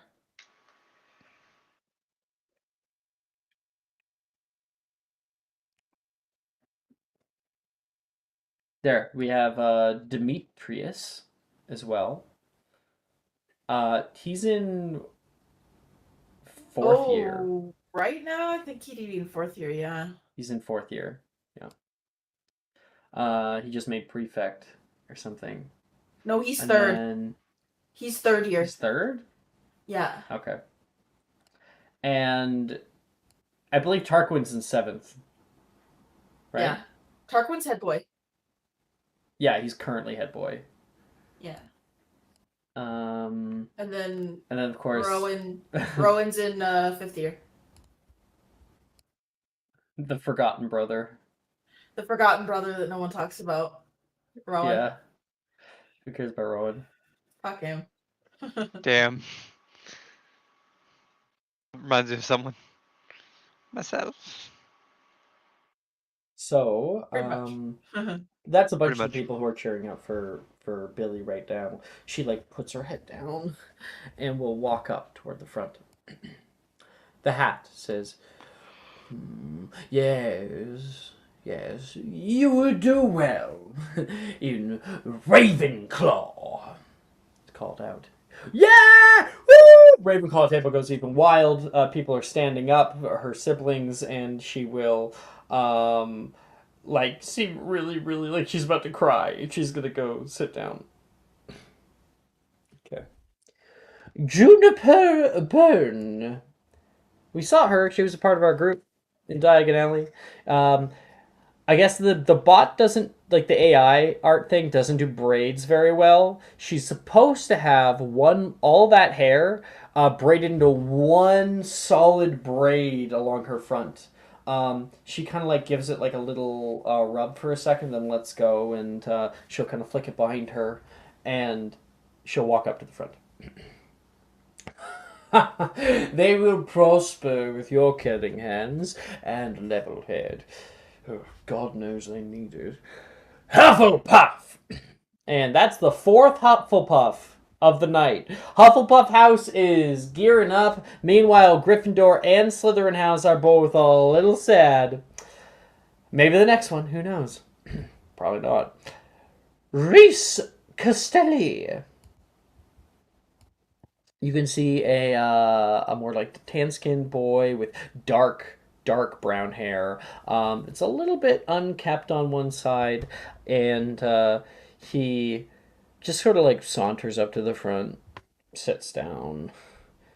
It says, "Difficult. There's struggle here. A need to prove yourself. I would say Ravenclaw." And he's put in a Ravenclaw house. You can hear, as Ravenclaw is called, some people from Ravenclaw will also yell out, I'll grab their art. I mean, one of them just claps loudly, the other one's yelling from the very, very back. And again, we don't have a young version of his older brother, Darian. We just have 7th year version. So this is... His brother's really hot. I'm gonna make the young ones like right now. Yeah, we need it nowadays. And then we also really have his sister, who's head girl. That is Alice. Is like in the back, yeah, Reese! She's like waving for him. Super cute. Okay. Now, right, we're back to this. The next name is called Darcy Collins. Darcy was also part of your group. Bright white hair, very, very pretty. Wow. Very pale skin and light blue eyes. She seems excited. She looks back toward the people that she was with. She says, "Wish me luck." She'll go up, sit down. The sorting hat is only on her head for a matter of seconds. Gets placed down.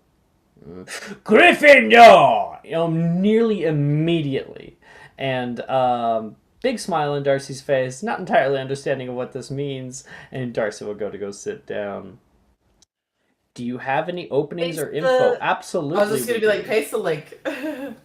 Paste the link. I'll quickly grab the link. I'll grab the link. I'll play with if I just link you to my profile, I believe you can see all the seats that are available to join. There you go. I threw it in the chat. Oh, you did too. My bad. Yeah, it shows all the games that are available. On top of that, you can always join our server as a fan. So let me send that to... Oh no, my custom invite link is broken because we went down a level on Discord. You should be back up. Yeah, but I'd have to like type it out again. So it'd take too long. There you go.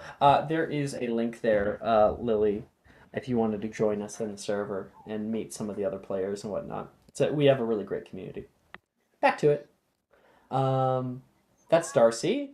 After that, you can hear Morgan Cook. Oh, that's me. That's me. Excuse me. Pardon me. Pardon me. Excuse me. A small, less than 2 feet tall at this age, little boy with curly wild hair, dark black eyes, and what's not in the image is he does have like pointed ears. That's in the image, but what he doesn't have is he does have little spiky teeth. And he like cuts through people's legs, walks up. He sits down. There, made it. The hat goes on his head, and he goes, and it nearly takes over his entire head. You can hear the Sorting Hat begin to chuckle. Of course. Hufflepuff! And the hat is taken off his head. Morgan breathes loudly. Oh, wait, what I get? What I get? Hufflepuff house. Oh, sweet. I'm into that. And Morgan will pop down. Thanks, Teach. He'll come up and he'll like put his arms up. Hufflepuff! And he'll like give like double peace signs. And Hufflepuff house will cheer off for his enthusiasm. Okay. Then there is Peter Dimitrov.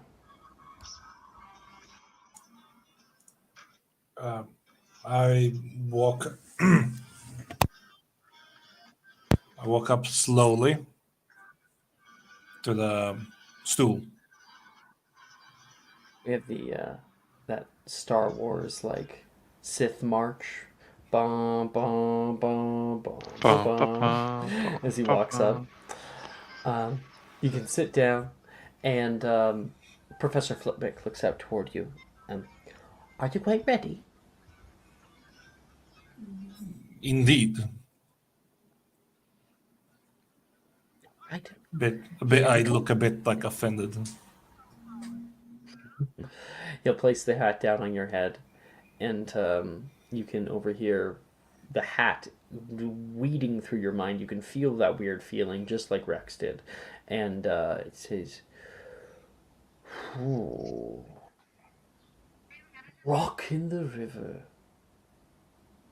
You're the kind of person who certainly knows what they're about. So much knowledge here, such a thirst for something new. And yet I see something greater. A yet, as of yet, untapped potential. A heart of iron. Very interesting. Take me a minute to properly deliberate." And he thinks on it for a while. You guys are kind of standing there in silence for about a minute. And he says, "I've decided on Gryffindor." And Pethar, your the brim of your robes turns vibrantly red.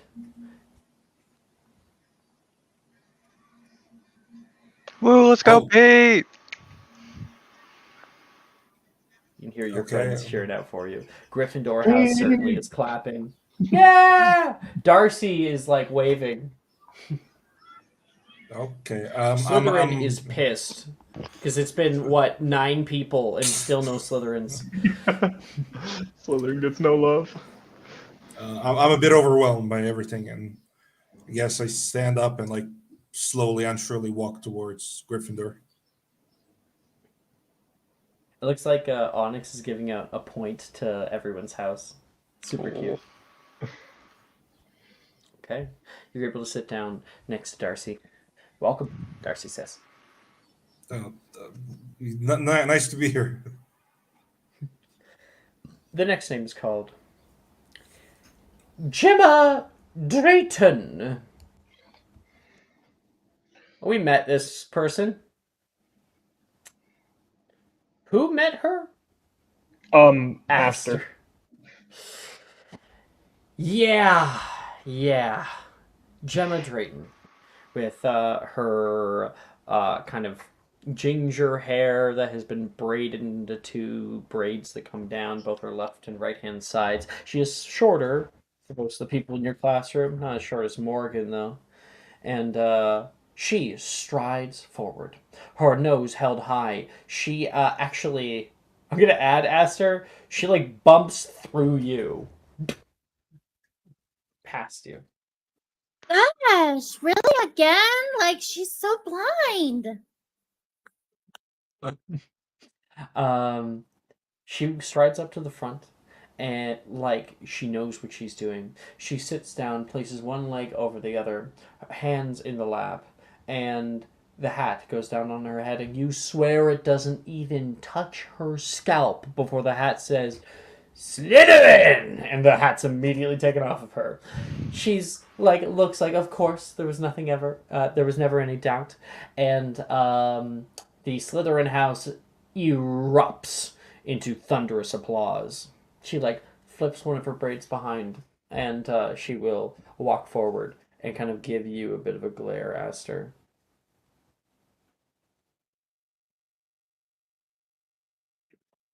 Right. Next name? Janice Everton. This is Janice. She's a little wet still from Rex, just like doing that. She goes forward, sits down on the stool. She is very, very formal, very calm. You can see a slight tapping on her leg. She has dark black hair that is put down into a very long ponytail, and the sorting hat goes down on her head. It says, "Oh, you all need to make this harder on me. I do Ravenclaw." And she is sort of Ravenclaw. You can see a sort of heavy breath as the hat's taken off of her. She will kind of fix her hair a little bit and walk to the Ravenclaw table. Wilfred Gideon. He is called up. Oh, yes, that's me. Let's go, Wilf! No. Thanks. Wolfie! That is outside of the joke that was made. It's a good that nickname. Is a fine. It's a no, fine it's a good Wilfred. nickname. It is my nickname for him. Legitimately. Joke aside. And he will walk up. He seems really, really nervous. He's like kind of scratching his legs a little bit as he sits there. It's not going to hurt, is it? Oh no. Might feel a little odd, but not hurt. His hat will be lowered down onto his head, and it says, "Ooh, bit of a troublemaker. Watch this one," it says to McGonagall. And you can see him, he's got his eyes closed shut, and he's thinking really, really hard. You can hear, "Not Ravenclaw, eh? Oh, I don't think that will be a problem." You can see him like smile and kind of chuckle with that. Hufflepuff! And just as Hufflepuff House is about to start clapping, he goes, What? The Great Hall is silent. I mean, yeah. Rex claps. Hufflepuff! Rex is the only one clapping. Like, yeah. And then like a golf clap kind of peters in and out as Wilfred like goes to his seat. Okay. He'll like look back, kind of glancing toward like the people who were on the train with him, like shit. And he will go sit down. Anicia Green. We have a lot of names that are all at the very bottom of the list. Anicia Green, she's put up. She is sorted into what you can hear. You'll need to train well in order to achieve that which you seek. They will have you on their team, I don't doubt it. Slytherin! Next name, Brett James. Cutie boy. Very well kept afro. And he's got very strikingly blue eyes. And you can hear, I see the eye of an artist and the mind of a scholar. Your Ravenclaw. Next is Rin Kaka. Okay, Blair, if we end up in different houses, just promise me you'll come and sit with me, okay? Hey, I promise to come and sit with you. Okay. She's gonna give me a big hug. It's not the end of the world. We'll be like at different tables. Rin Kaga! She says again. Yeah, I'm here. Sorry. Some people kind of chuckle. She'll go up, kind of like, okay. She'll skip up, and she'll, like, sit herself down. You can see she's really, really excited, but also nervous because of Bituin. And, the sorting hat goes down on her head. You can see a little smile come on her face. And the sorting hat, you can hear...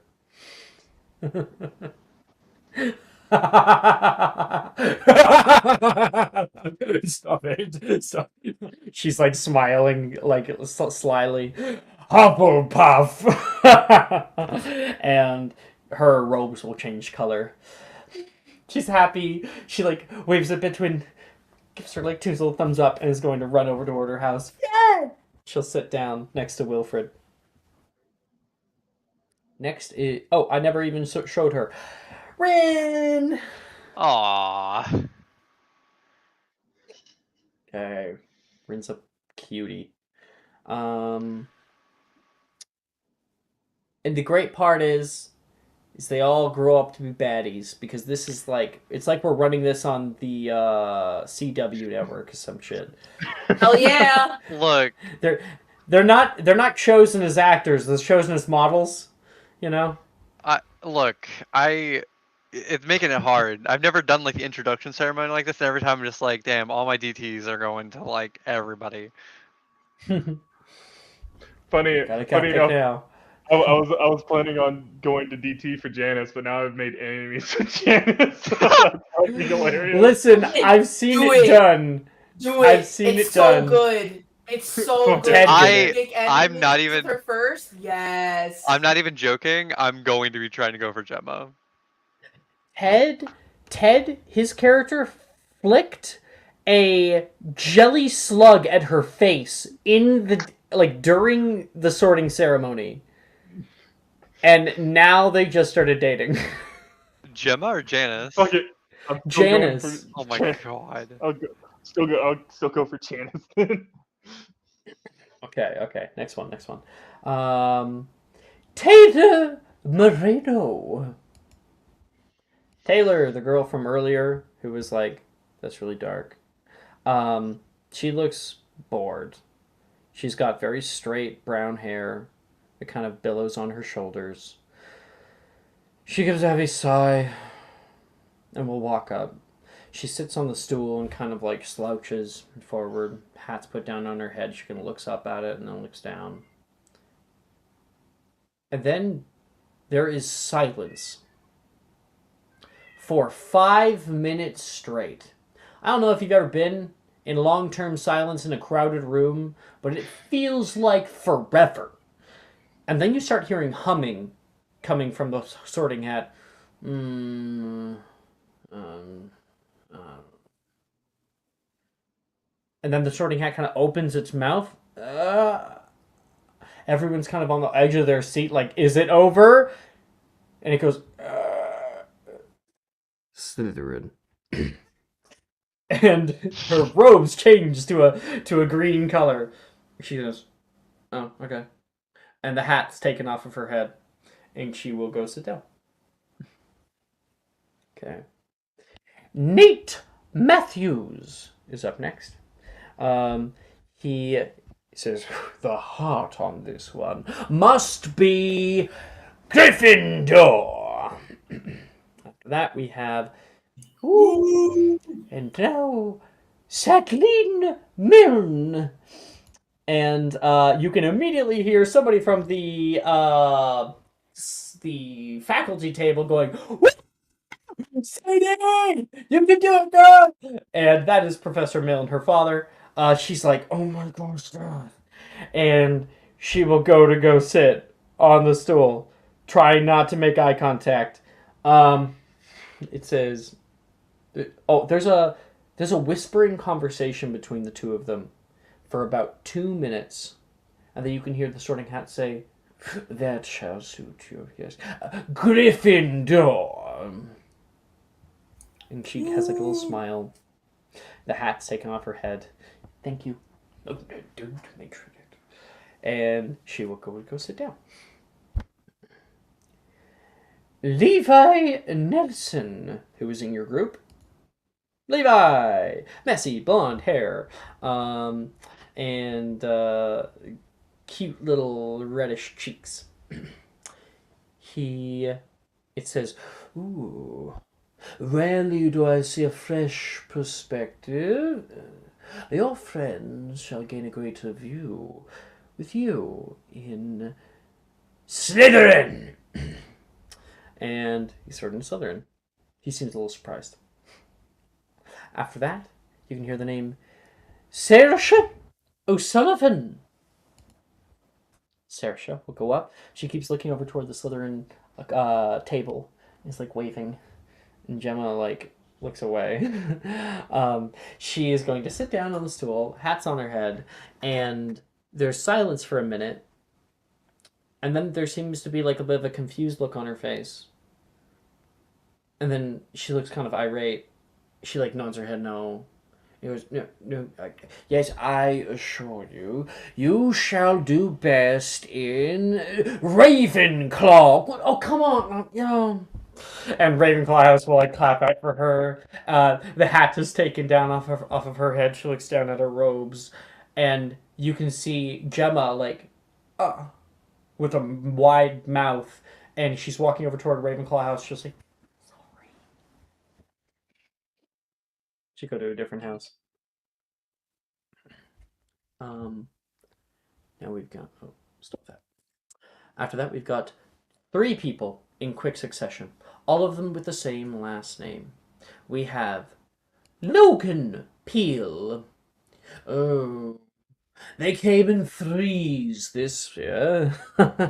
Always the same with you, Peels. Gryffindor. After that is Sarminth Peel. Ooh, your siblings will need your steady head, especially your sister. Gryffindor.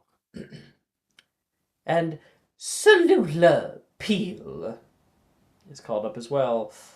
They are triplets, which are much more common in the Wizarding world.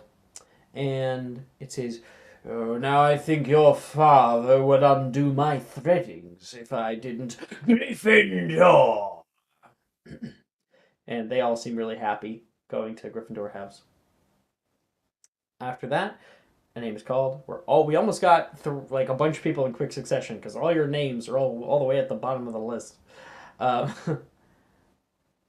Drusilla Pruitt.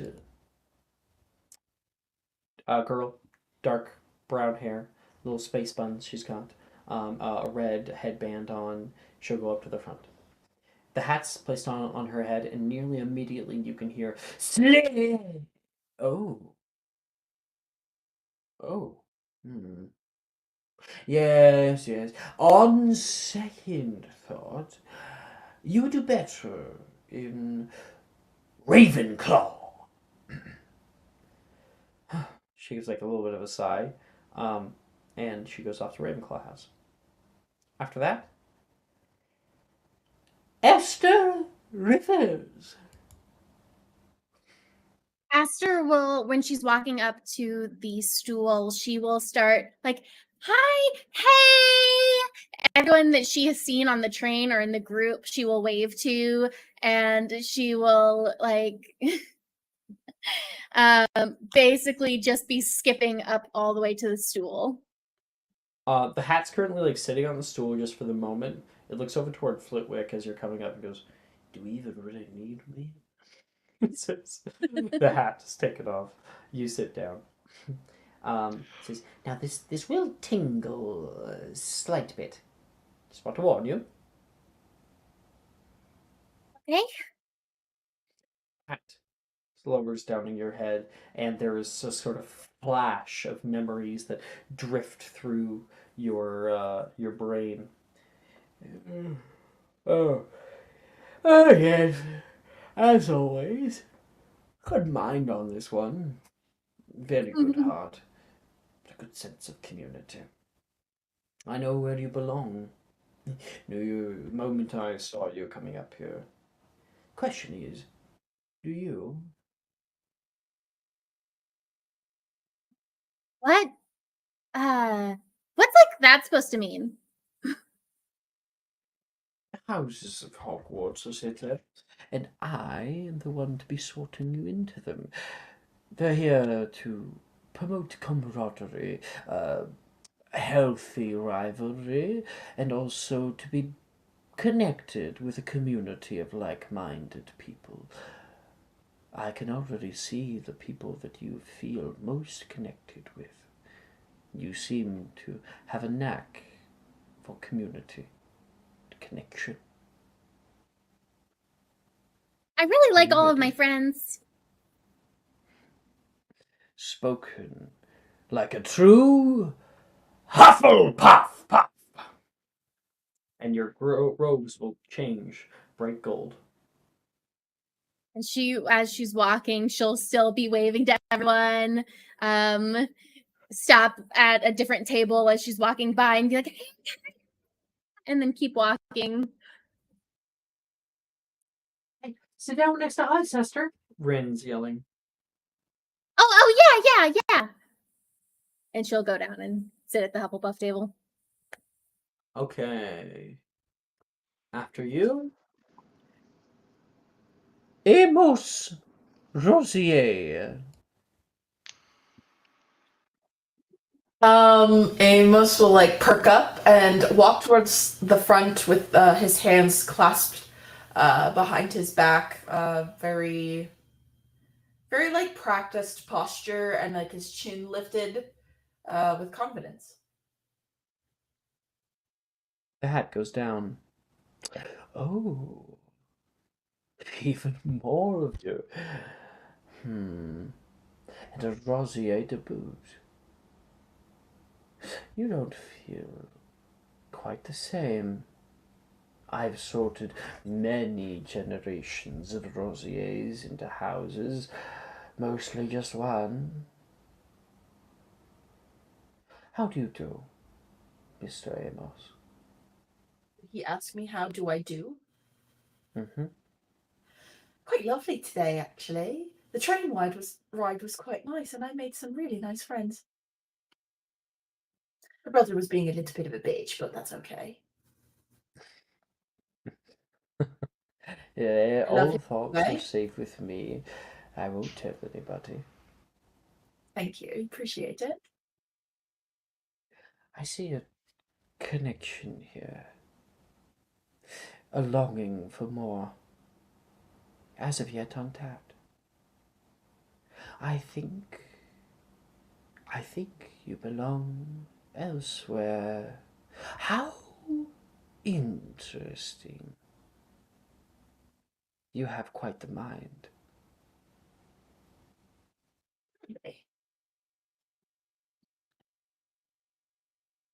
I think that you're quite pat. Compliments won't get you anywhere. I've lived for much longer. As for you, must be, he says, Ravenclaw! And you can hear some people in Slytherin House very surprised.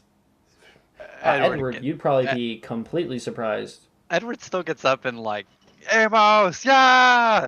Ravenclaw! I'll be right there with you! Amy! Amos! Yep. Edward Rosier.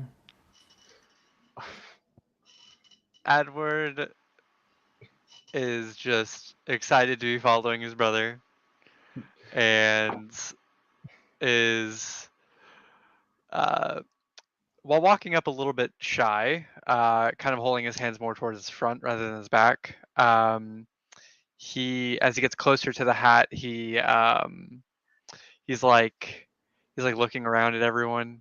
He's like, I'm pretty sure I'm right here. And he's gonna like open up his hands, and he's gonna cast Flagrant. It's my style. I'm sorry. When I get sorted, I do this. And quick question: why are you able to cast it? Because of my subclass, Arthromancy and Rune subclass. At level 1, you're able to cast it with a free action. It is considered subtle. So I'm kind of just opening my hands, and like above me in mirrored text so everyone can read it, Ravenclaw will come up, and I'm just gonna go sit down at the hat. Ravenclaw. Yes. Rex is gonna go out. Don't cry this time. I won't. The hat goes down on your head, Edward, and you feel all smug, and then the hat goes, "Oh, Slytherin." What? We're like conversation. Slytherin. No conversation. Not one. That's so funny. Like, Edward, your vision for the future has just been dashed against the rocks. Nothing quite goes right for Edward. Edward's just gonna sit there for a moment. Everybody hates Edward. Edward's gonna sit there for a moment. The hat's gonna come off. He's gonna keep sitting there for a little bit longer. Yeah, you just like a deer in the headlights. You like slowly look down. I'm gonna do the thing again. Slytherin's like, yay! I'm gonna do the thing again. Let's just give you a small Slytherin. I'm gonna walk away. Hold it in, Edward. I'm holding it in. He's just he's holding it in real tough. Save. Fuck! No. It's alright. It's alright. Please get a natural one. Please. Canonically made Edward cry again. Let's go. No, I have to check what I get. I didn't. Okay, it didn't do it. Very good. Exclamation point R. I will do that. You have to roll it manually. Okay. Mine was working from the bot. Oh, okay. Yeah, Mike said he fixed it. Yeah, I know. He said he did. I'm holding. I still got the little hold him on lips face, but I'm holding it. The eyes twitching. But I'm holding it in. I'm gonna go sit down. I'm gonna go slowly ponder over to the Slytherin table. I'm gonna look over towards Amos and see if anybody at the Slytherin table is somewhat offering a seat open. If not, there's plenty. There's not a whole lot of Slytherins, so there's plenty of places to sit. If none of the Slytherins are excited to have him there, he's just gonna take a seat a little further away from everyone. Let's see where that goes. And then Macy looks over toward you, Blair. I wonder if they forgot about us.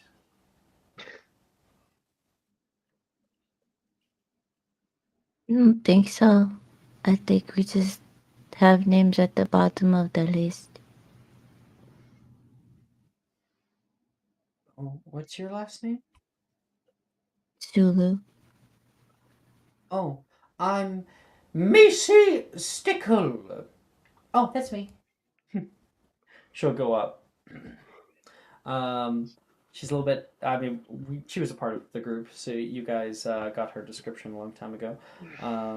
She sits down, just kind of swaying her legs on the seat, and the hat goes down on her head, and it says, "Ah, interesting. Yes, Miss Stickle, I believe we both know where you belong." Oh, really?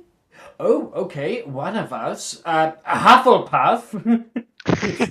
Oh, and the hat is taken off of her head, and she's like, "Okay, cool." She'll go to Hufflepuff house. See you in Hufflepuff, Blair.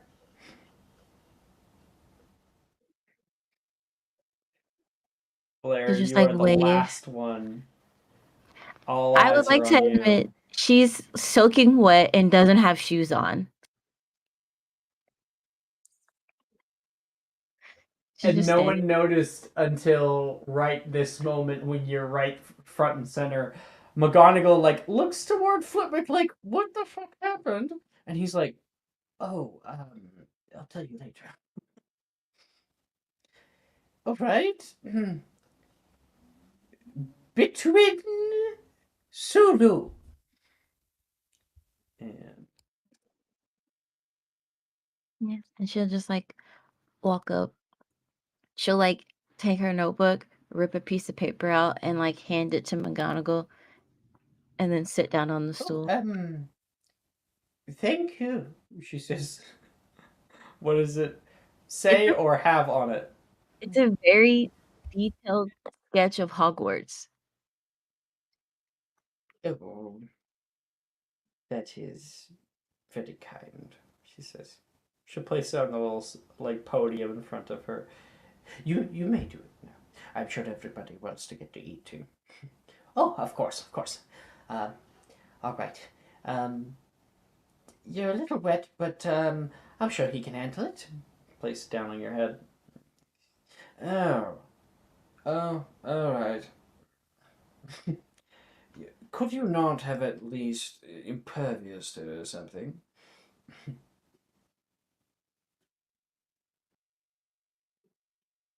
Do you say anything, Blair, as you can feel this thing is wading through your memories? He just kind of like looks up at it. Well, I don't think they know I got into the water until now.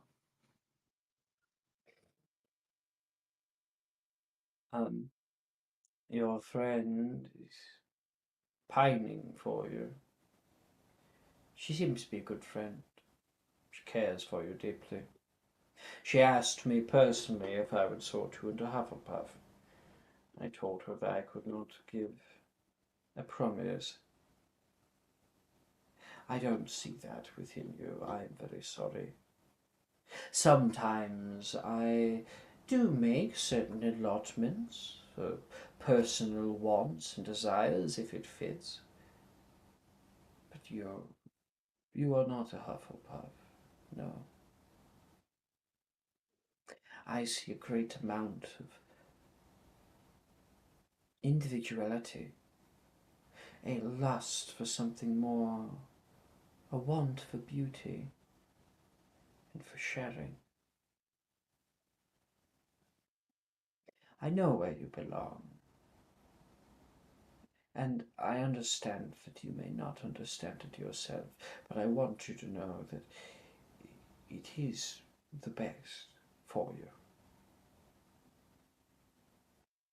The labyrinth of the mind hides treasures of self-discovery.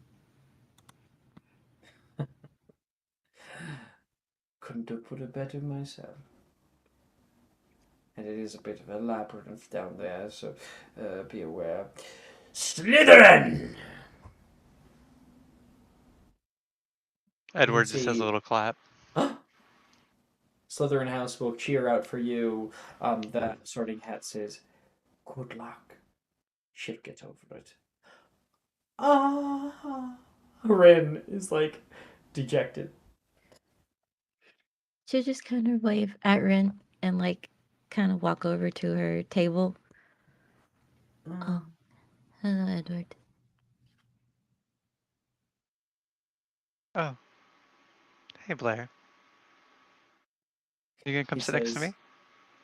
Choking up a bit. A little bit. Hey, Blair. Welcome to Slytherin. This means we're gonna be friends, right? I suppose so. We'll be living together somewhat now. Aww. I would hope we would be at least on nice terms. I think so. But congratulations. It's a wonderful house. I'm sure you'll enjoy it.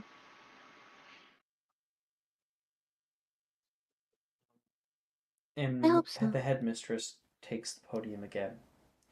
She says, "And now, for the moment I'm certain all of you have been waiting for, let our feast commence," she says, putting her hands out in front of you, and on everybody's tables a grand array of food appears. There is something for everything. There is whole salmon that has been expertly filleted. There is like little sushi. Rin's really happy about that. Ooh.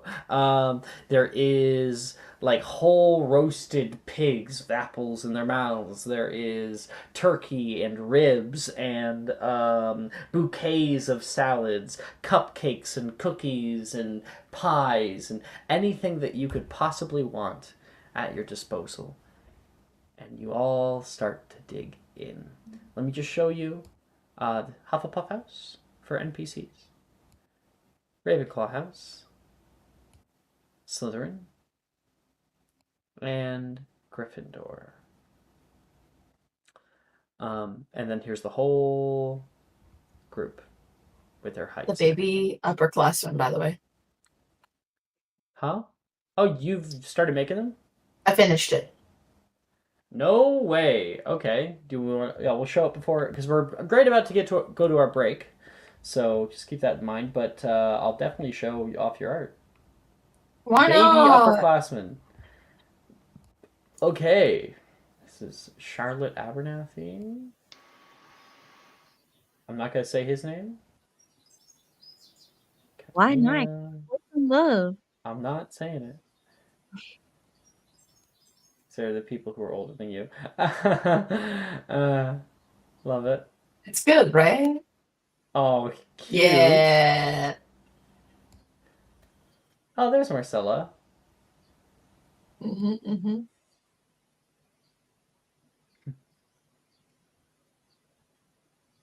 And wait, where the hell's Drake? Your favorite? Damien. One of my favorites. Oh, I missed him. I didn't post him in there. I'll just put him at the end. It's not a big deal. Put him in now. I have it in order, but Do it. I'll Do put it. it in. Do it. Do it. I Do just it. missed Do it. it. Do it. Do it. Do it. Do it. Do it.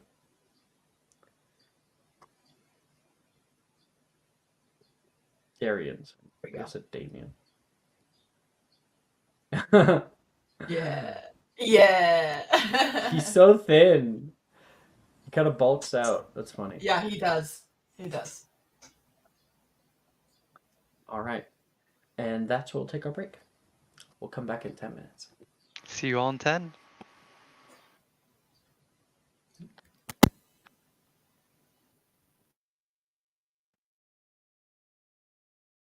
Are you looking for that perfect gift for that tabletop role player in your life? For that podcaster? For that little sister that keeps going on and on about shiny math rocks? Well, look no further. OBP Musical has you covered. Original theme music for your characters, worlds, podcasts, and more. Has your bard written lyrics about a party member's tragic demise? Let us compose to them. Or better yet, let us write those lyrics for you.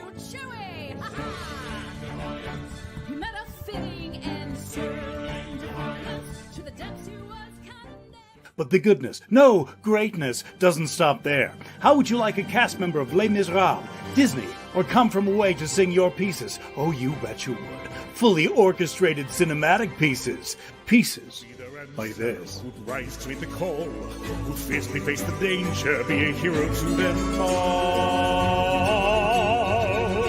For the hordes of people we have 8 vocalists, 7 composers, 2 lyricists, and an admin team ready to take your request. For as low as $60 US, you can get your own musical theme. OBP Musical, making fantasy a reality.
right on time.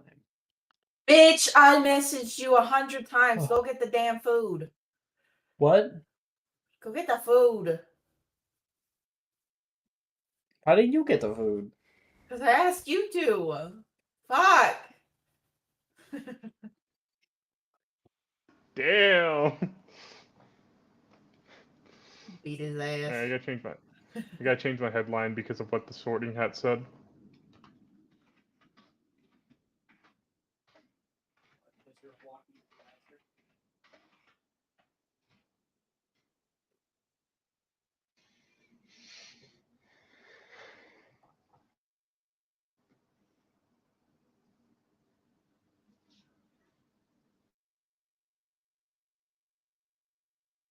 Sorry, I'll just be another minute.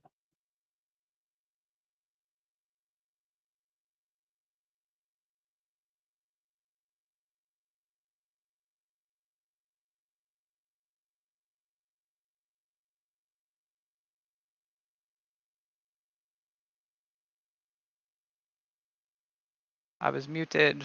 I was talking and I was muted. Ah.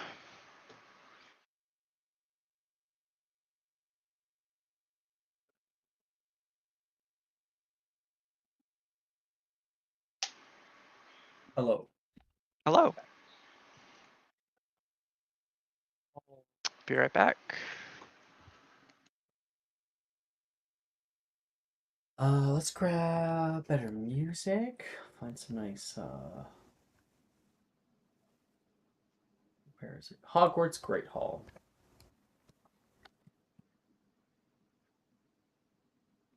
Sending now.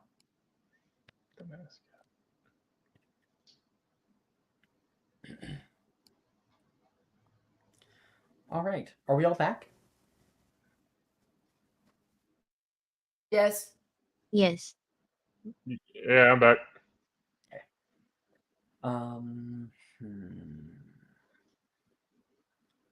Another one, right? No.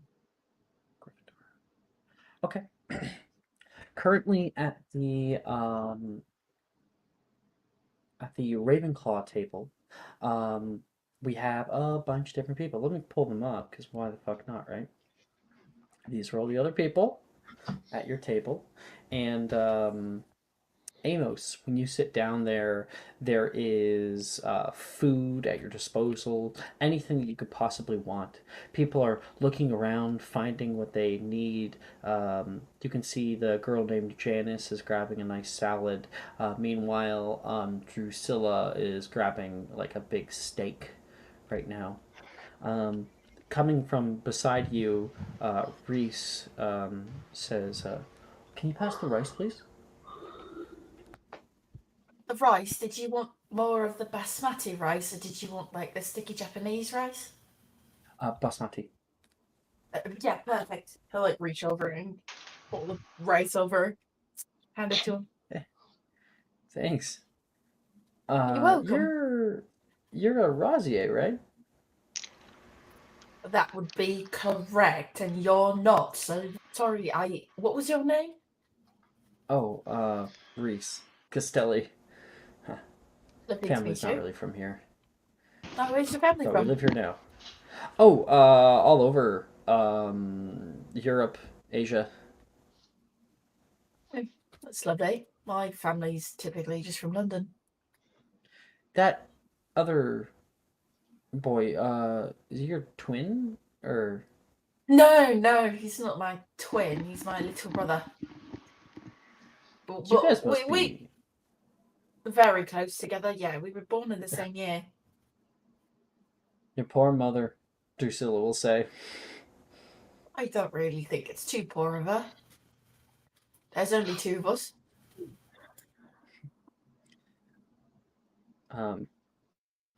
Drusilla will say, "Pruitt, Drusilla." She'll also introduce Pruitt. herself. I think I know that name.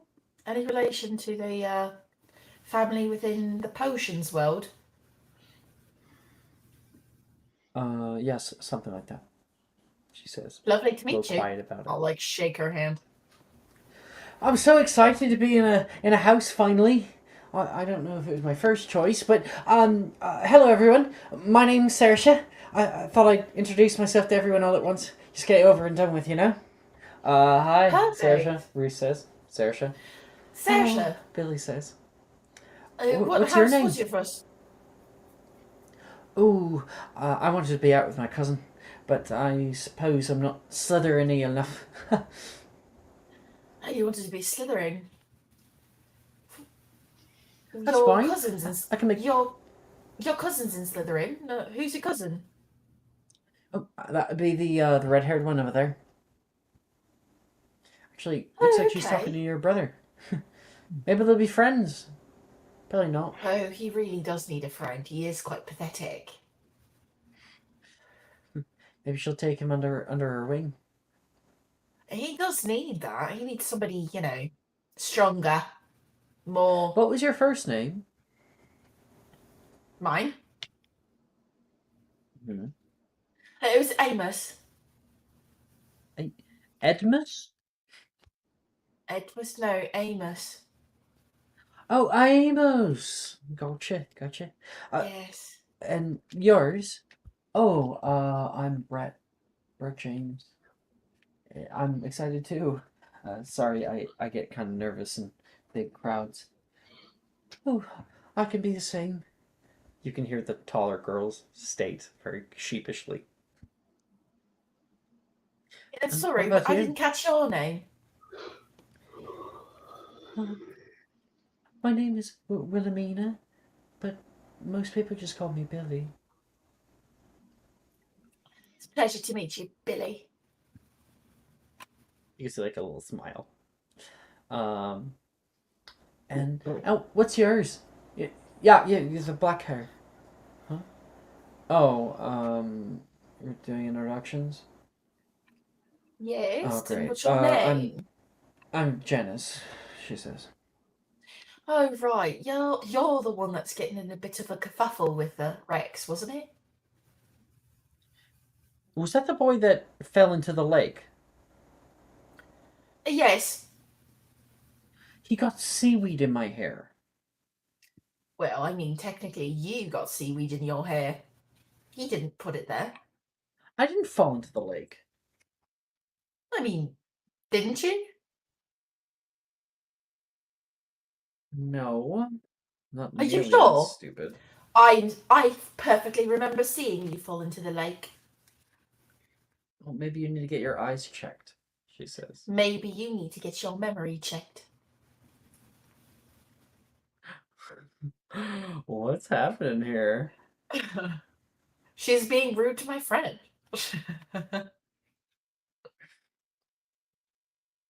Well, Janice is not so easily gaslit. So she'll just like give you like a weird look, like you're a weirdo, and she will start eating her salad. So where's everyone from? Saoirse, you sound foreign. Well, not too far away, I hope. I'm from Ireland, personally.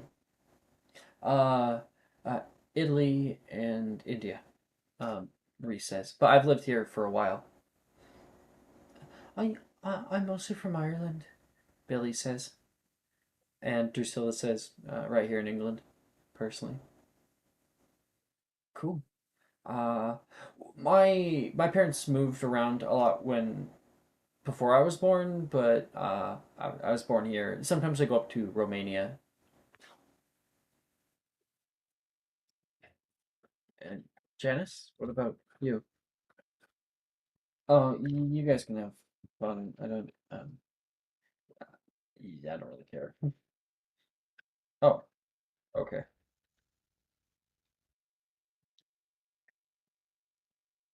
Bit of a sour wort, eh? Saoirse says toward you, Amos. Yeah, I don't know if I quite fancy her. She's got some attitude.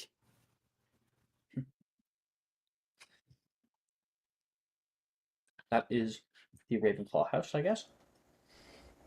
Our next house we'll jump to. Hufflepuff. Aster, Rex, You are surrounded with so many different people. There is people that are kind of like trying to pass different things toward each other. Macy has multiple plates with different kinds of meals put up together, probably from different like places around the world. Morgan is like, does anyone see where the gravy is? It's over by me. Wilfred yells, thank you. Juniper will turn over toward Aster and say, I like your hair. Jokingly. This is the redhead, right? I always forget. Yeah, she's also a bright redhead too. Oh my god, do you think that I could like put mine in a braid too and we could be like sisters? I don't know about sisters. The braid's kind of my thing. You should find your own. I could help you though. Ponytail. We can put you into like a ponytail. Well, hey, that's my thing. Delilah says on the other side. Yeah, but you're like a different redhead. What's that supposed to mean? Juniper will kind of chuckle at that. Keeping redheads. Yeah. I don't know. I think you'd look good with like a top braid. Top braid. Space buns. Ooh, space buns would be nice, but you're not there. I'm not. Pigtails. Do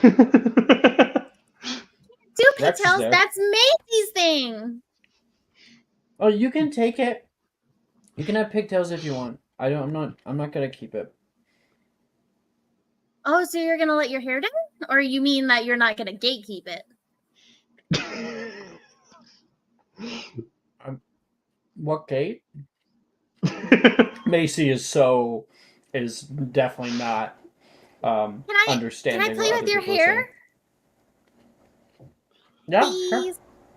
sure. Awesome. Okay, she's gonna go over to yeah, and she's going to let her hair down from the pigtails and use the little bows that she already has in her hair to make braided pigtails.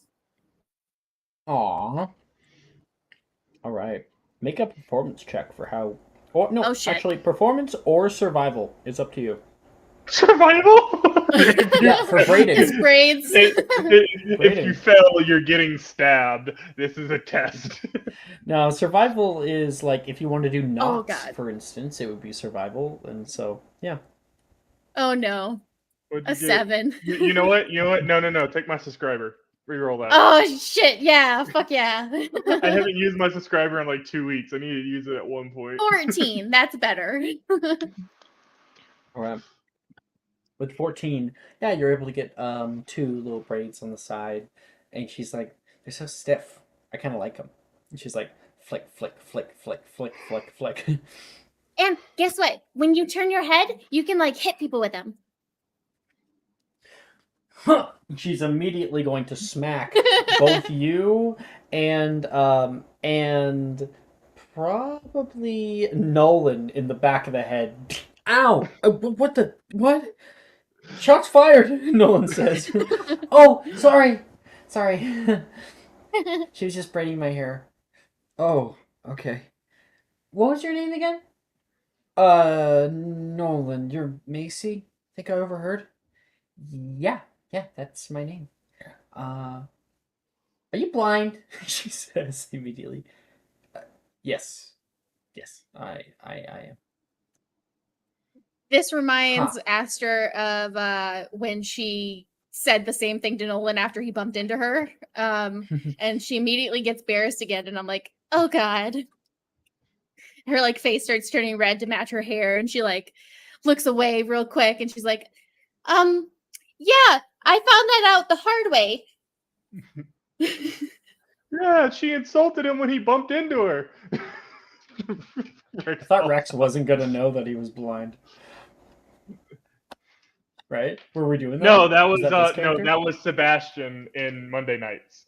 The joke was, okay. But you already had someone who said it at the table. So.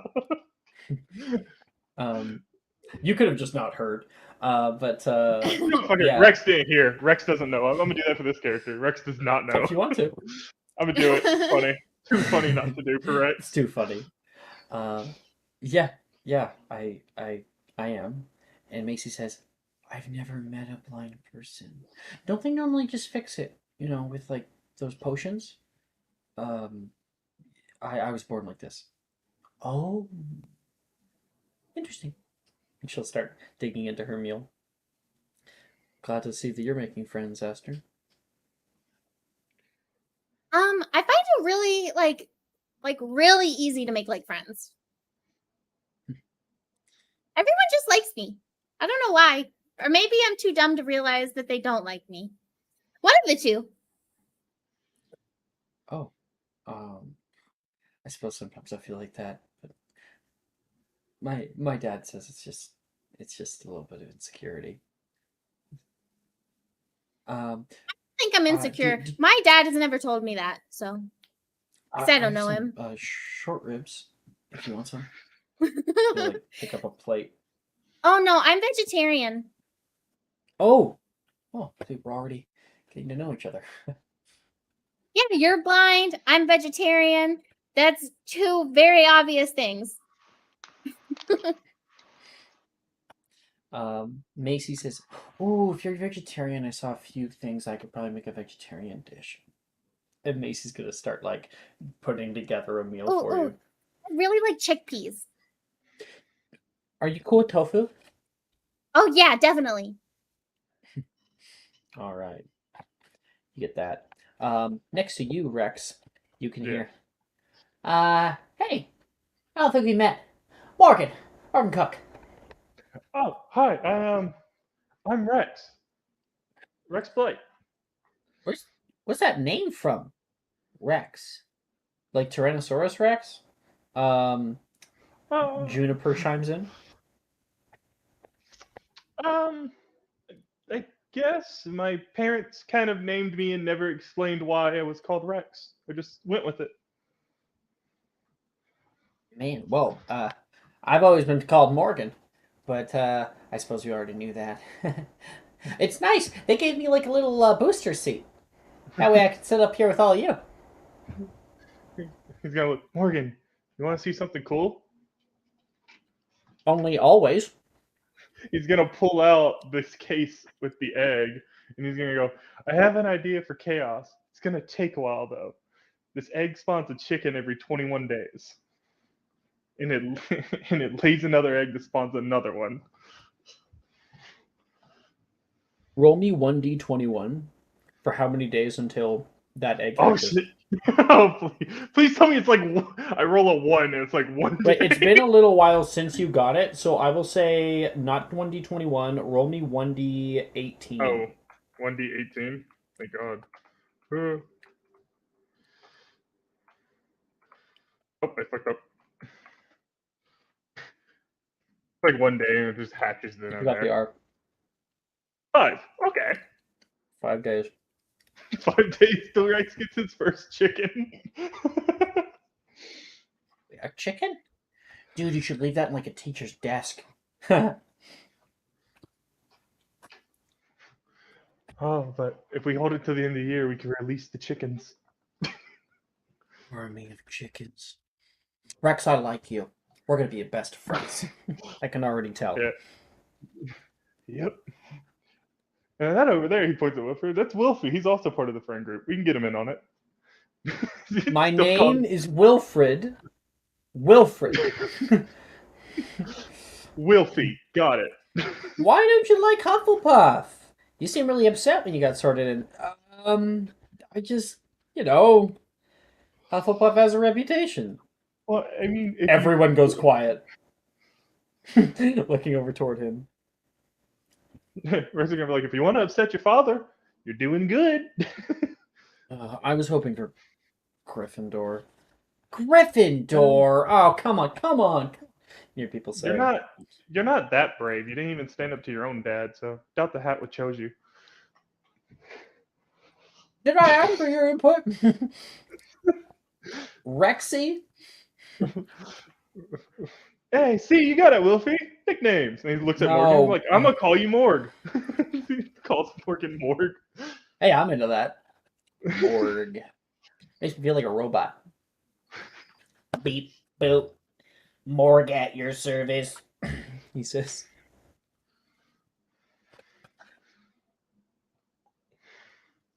You gotta have some fun. Don't let it bug you down. You're stuck with us for the next 7 years. Yay! Wilfred says. Rin will like more. Hey, don't worry. You'll learn to love us.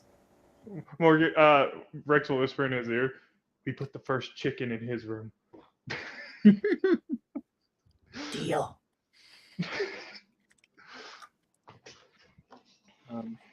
Rin will look over toward you, Rex. Hey, you know, I was down in Diagon Alley, and I was walking past Ollivander's, and like it just blew open, and I swear you looks familiar. Am I crazy? No, I wasn't Ollivander's. Did you blow up the wine shop, dude? I almost got killed by the chandelier. Oh, yeah. When I got my wand, it was a little volatile. Also, there was a bit of a disagreement between my mom and dad. My dad thought that I should probably just go to school without one. I don't see why. Wands are amazing. He'll pull out like his blue quartz wand. Well, personally, I like my wand. I really do. It's kind of personal, you know? But I can still do this. He's going to give a little snap. And there will be a small little show of teeny tiny little fireworks above where he snaps. Oh, that's cool. You don't need a wand to do that. It's like, I can do something without a wand, and he's going to grow his ears pointed like Morgan's. Hey! Wait, can you get really short? Rex gets really short. Yeah! He's like so happy. Hey, now I'm kind of taller than you because of the booster seat. And he goes, just because you said that, he goes back to his normal size. Ruin everything, he says with a smile.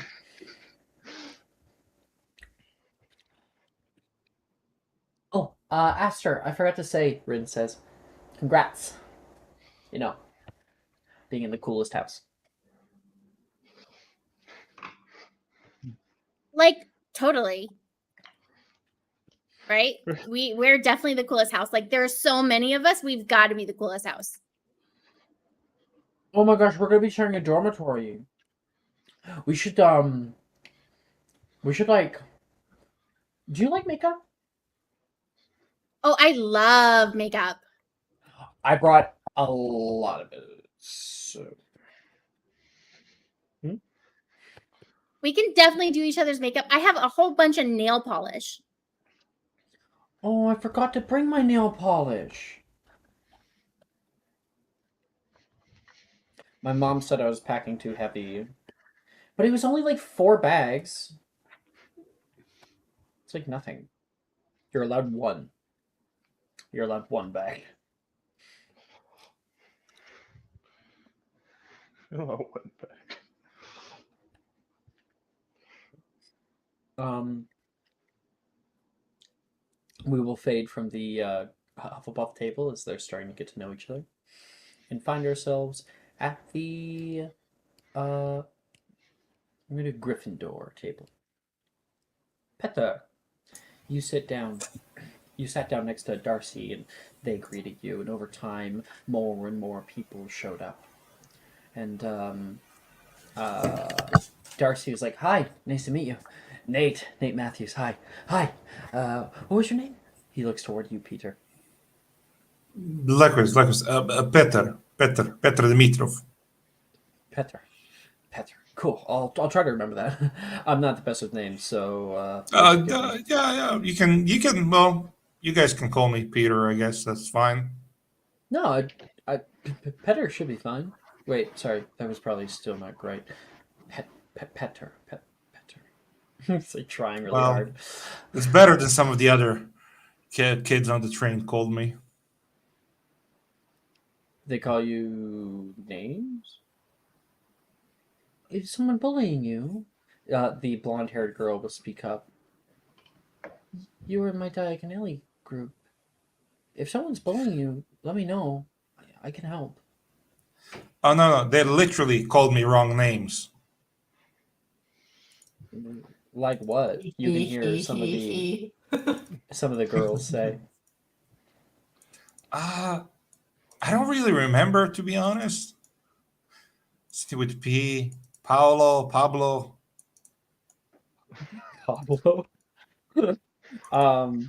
And called him Petrie at one point.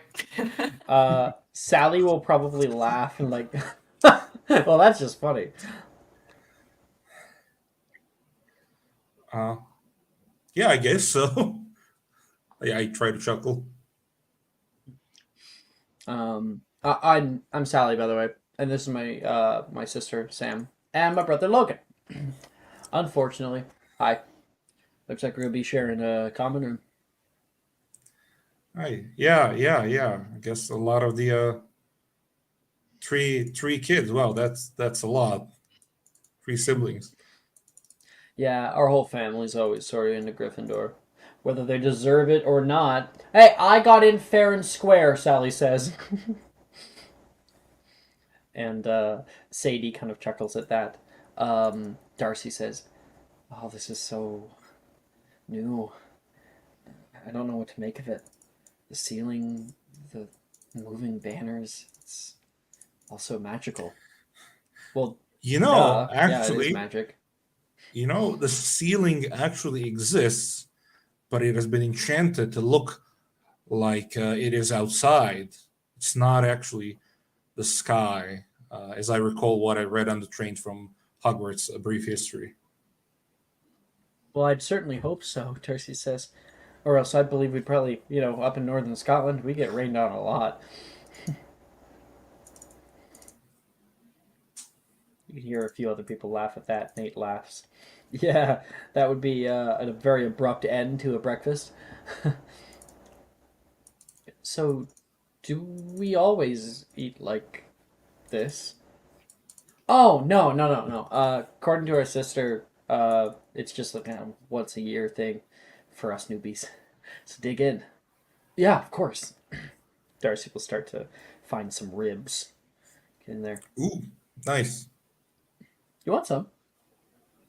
No? Yeah, sure. There's a bunch of food. Grab some for you. Place it down.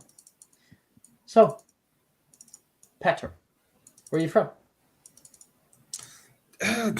Bristol, I guess.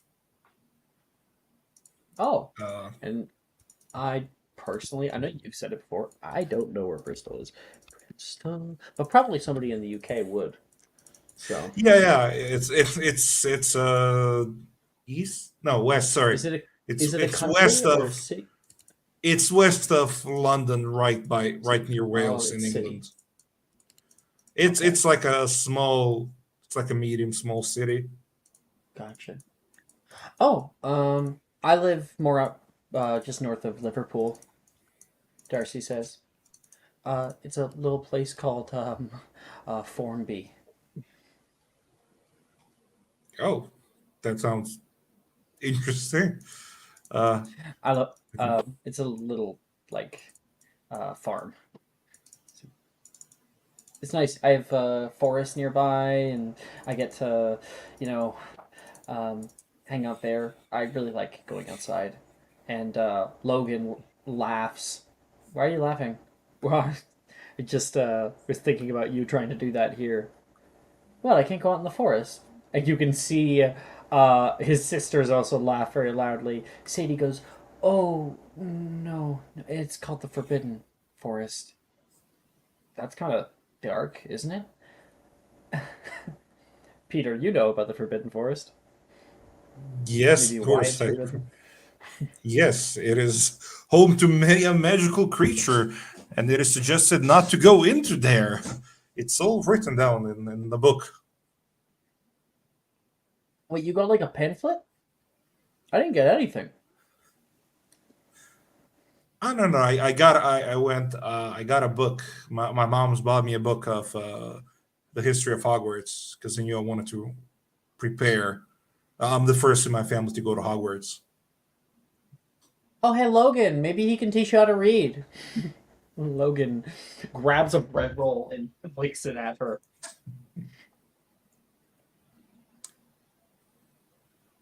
Well, maybe we can have some tutoring lessons later. No, I know how to read. Okay? And like his sisters are both like laughing their asses off. And if they tell you that I have scurvy, I do not. Why do you gotta ruin our fun early? Sam says.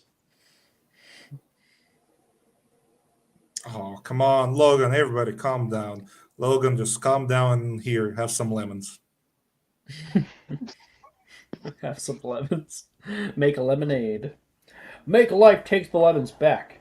Get mad. I don't need your damn lemons. Sorry. It's a monologue from a video game. Oh, As I try like more like fit in and like be like, oh, hey. And you know what? It works. These people are all pretty nice. The bickering between the triplets is certainly funny. Sadie seems to be very heartfelt and honest. Nate just seems to have a good head on his shoulders, and Darcy is very interested in everything that's going on around her.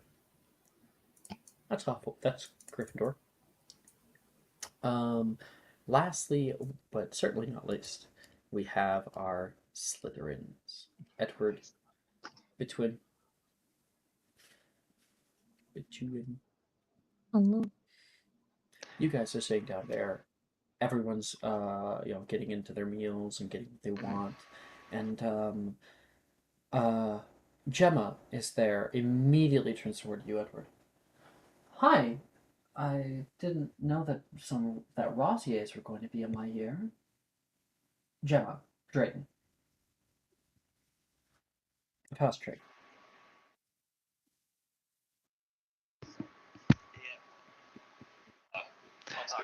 Yeah, you do have a Rozier in your ear.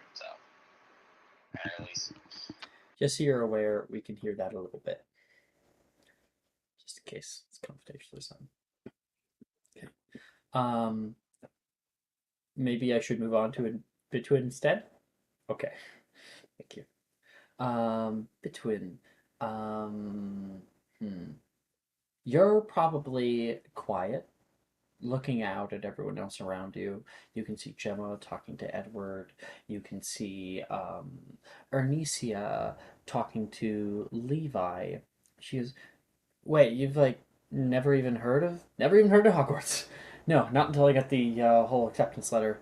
We had some people come by our house and like talk to my mom and dad about it for a while, and now I'm here. They teach magic? Well, yeah, it's a magic school. I mean, I nearly didn't even go to Hogwarts. You what? You would have like just gone to elementary or what? No, I would have gone to White Star Academy. There's other magic schools? Oh my gosh. What, have you been hiding under a rock all your life? Levi looks like holy shit. And you can see Taylor is just like picking at her food, and she is looking at other people and kind of stops on you, looks you up and down for a moment, stares at you for an extra, and then continues her canvas of the other people.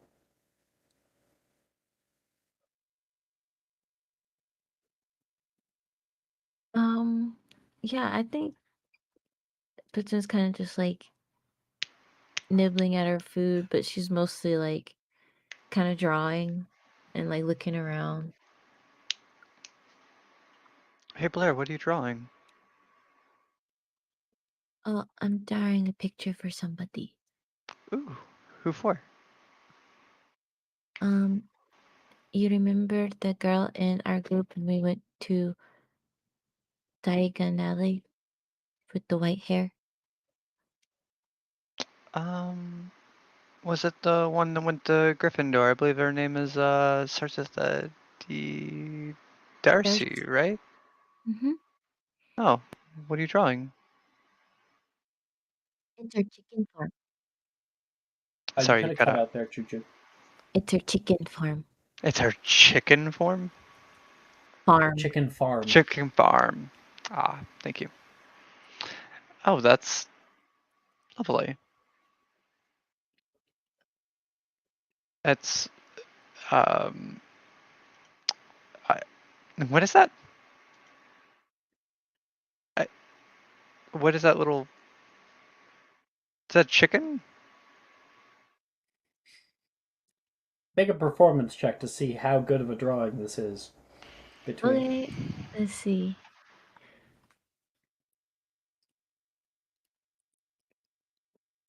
It's a 5. It does not look like a chicken. It looks you more like kind of an like ostrich. The size is not proper. I do like my brother Amos likes to draw.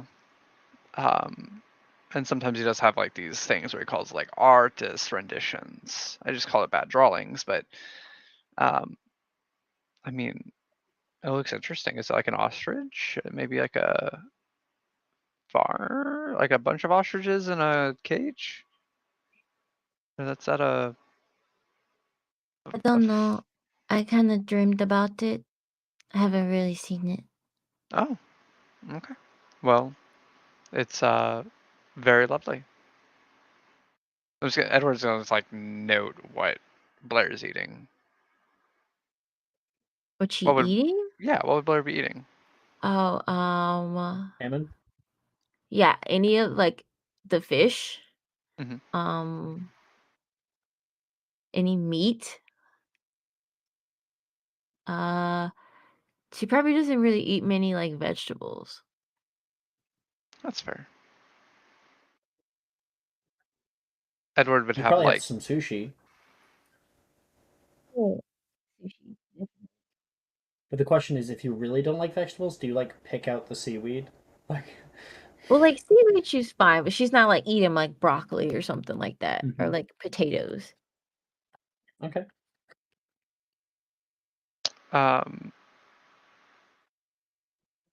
As I was saying, Edward, Jones cutting completely into your conversation.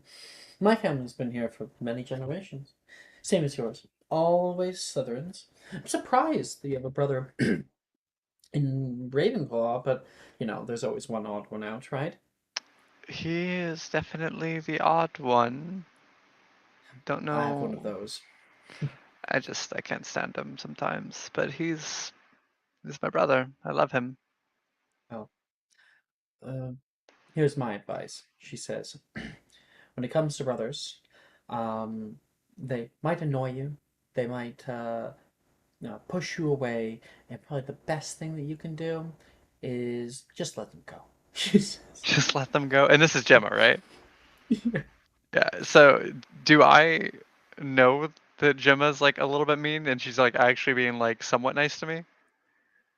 You don't know that she's mean. There's no indication, I don't think. Gemma's great. Oh, I mean, yeah. You seem like just people will be in your life if they want to be in your life. Oh, I mean, that's like some great advice. Huh.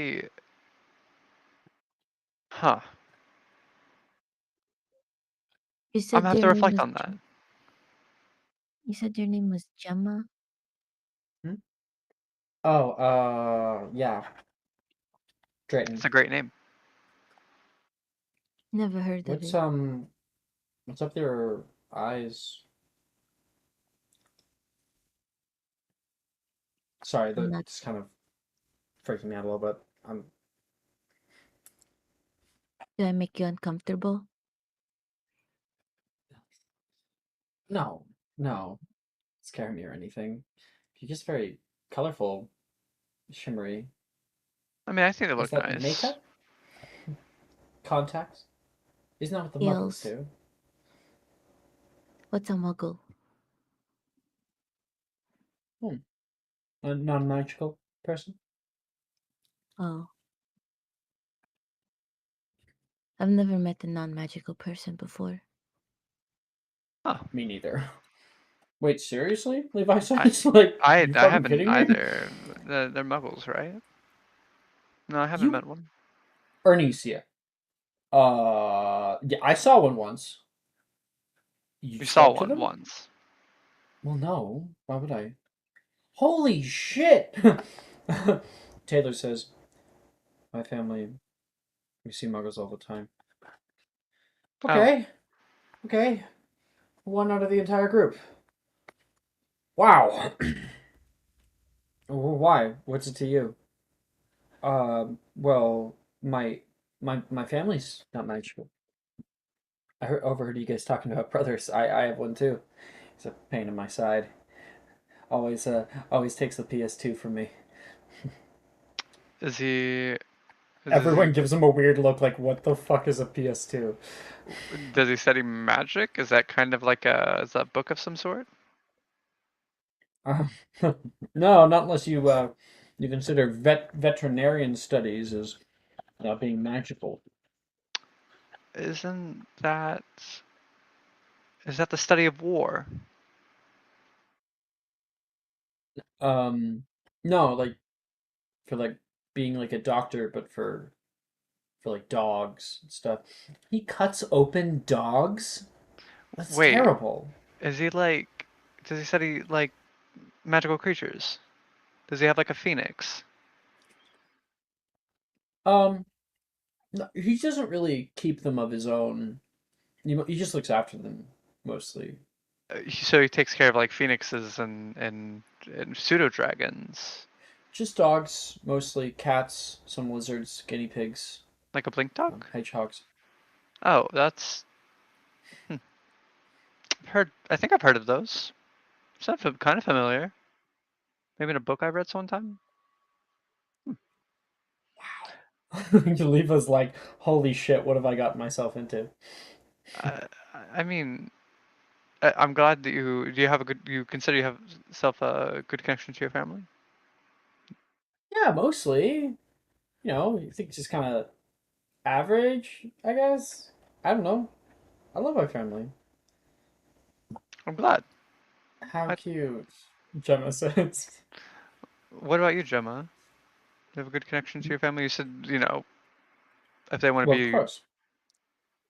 Well, my brother's a bit of a dick, that's all. Past that, I mean, my family's perfect. Couldn't ask for anything better. So. I think I have a great family. The mirror holds a secret, but its reflection deceives. Sorry, Blair, what was that? I'm sorry? The mirror holds a secret, but its reflection deceives. And she's just like staring at Gemma. Huh. Make an intimidation check. I'm not even trying to intimidate her, but okay. I know you're not trying to, but you are.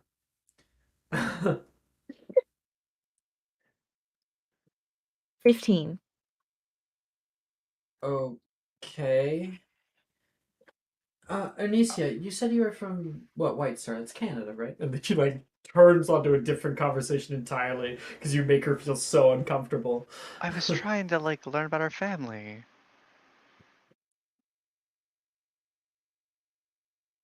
Oh. Blair, we gotta like modernize that talk. We gotta make it like sound normal. Like I have attempted what you just said. to do that, but like instead of using like reflection or like a mirror shows like a deception, say like the mirror shows a different view, or like words like shadows can both reveal and conceal.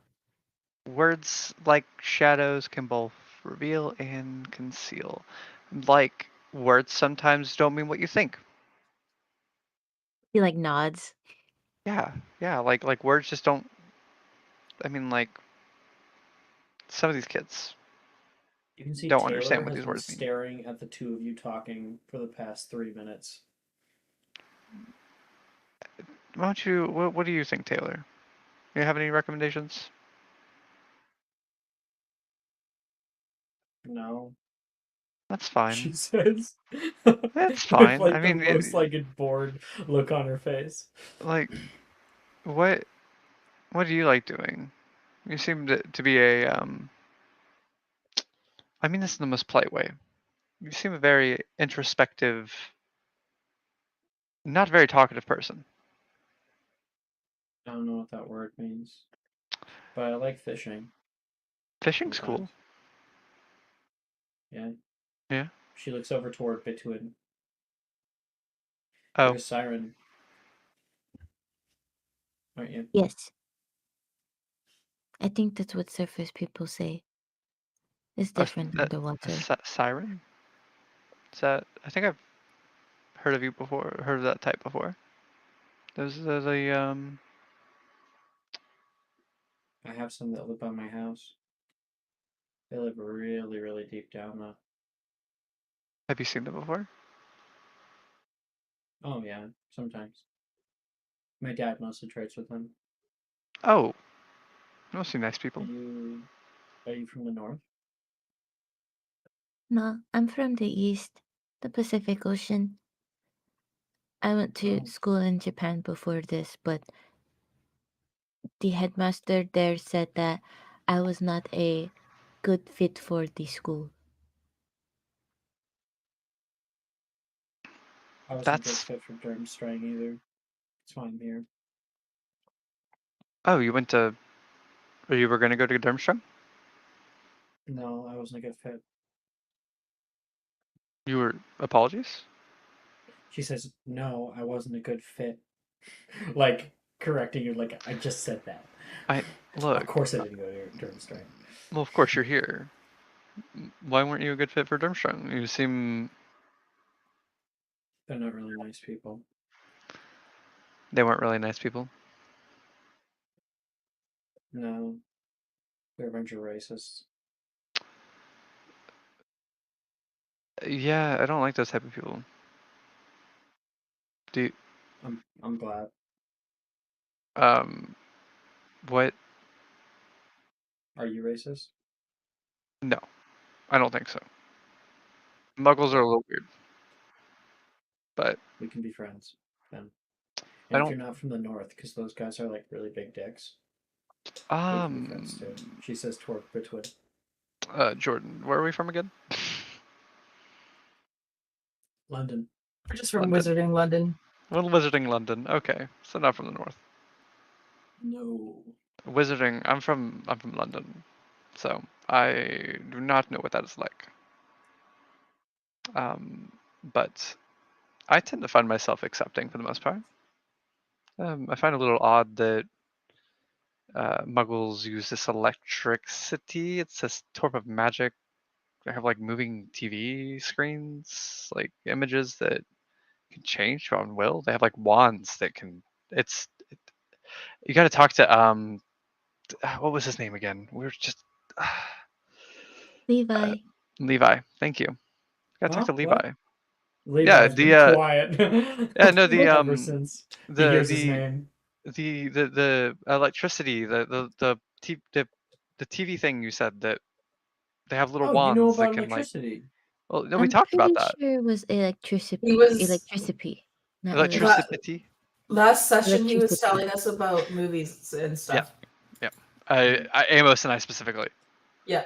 Gotcha. Thank you. And so I'm just kind of like referencing that, being like, oh yeah, no, Muggles have like their own magic, but I just don't understand it. Well, it's like radio waves, I think. I think it's radio. Is that like a spell? Like your remote control. Yeah, the remote control is like their wand, right? Probably, given what I now understand, the best way for you to understand it is, yeah, it's a spell. Awesome. So Muggles do have magic. Then why are we separated? It's just like a different kind. Oh. We've done a lot with it. I was really surprised to learn that magic was even a thing, and I'm kind of wondering if you guys are so secluded, how powerful really is it? Muggles have made, buildings as tall as the sky. We've flown across the sky, visited the moon, and you all, I mean, it's a little archaic. I mean, archaic. Gemma says, "This place is hallowed ground.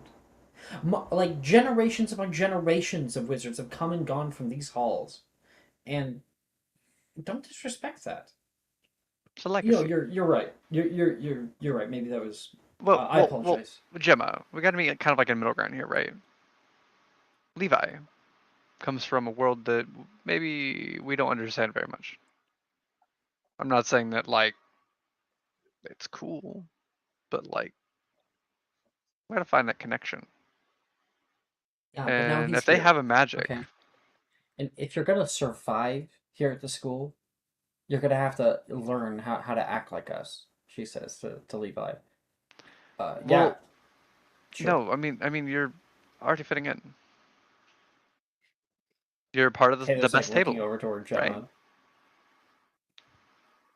Yeah. Part of Slytherin. She's going to continue back to her conversation with Onicia. Don't worry, Levi. You should seek not beyond the mirror's reflection, but delve deep within, for there lies the untamed truth waiting to be discovered. I think she means like consider the options. I will, he says to Betwin. Maybe I will. Really got to work on that, Betwin. Like, it's cool. Like, God, that sounds so epic. But like, inspo to Juju. But like, they gotta like it sounds so cool. But like, what does it mean? We're 10 years old. No one's gonna go, oh, the introspections of my shadows. Are we 10 or 11? I'm like, are you 10? I think I am. Hold on. So you would have had to have turned 11, but just because you would have just turned 11. I like it's been a week for me. Like I'm still considering myself a 10-year-old. Like we're like 10, right? 11. Most people. And I wouldn't find myself to be the type of person either, but I've dealt with a family. Family's fun. People aren't typically going to look at themselves and think, what does the shadow of the mirror mean within my soul? Like, people are going to be like, speak for yourself, Taylor says.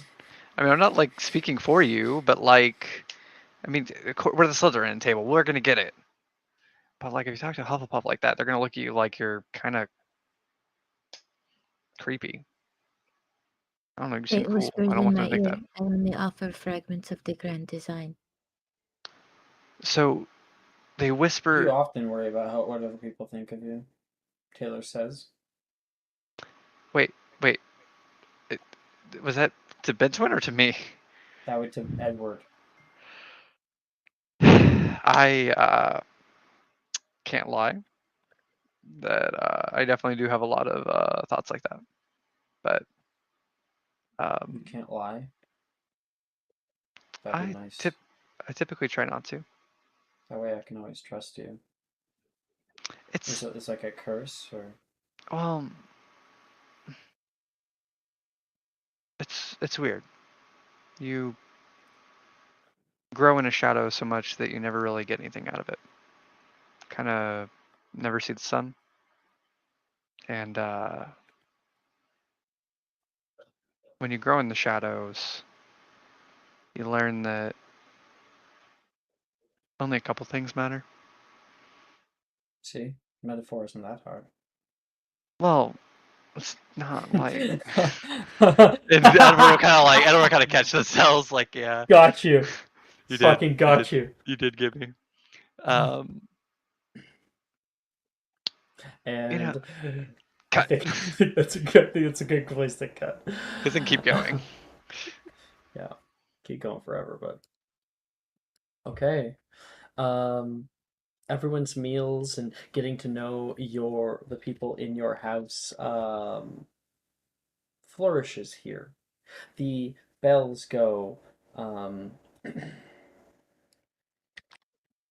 The bells go, and you can hear like bong bong bong bong.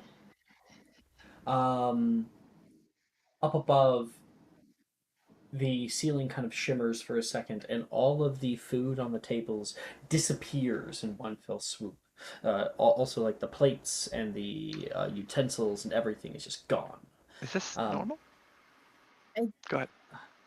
You would have had time to finish your meal, probably, Okay. or was at least nearing the end. Okay. Apologies to interrupt. Aster's like, oh man, I want a dessert. Rex pocketed a rib. I might have eaten it all. Macy says, if you pocketed a rib, it's gone. So it's magically disappearing. No, it was a joke because of Monday night. Night. Discriminate. Monday night and the mashed potatoes.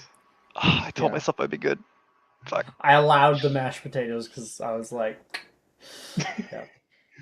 It's like, fine, you can keep the fucking mashed potatoes. Funny.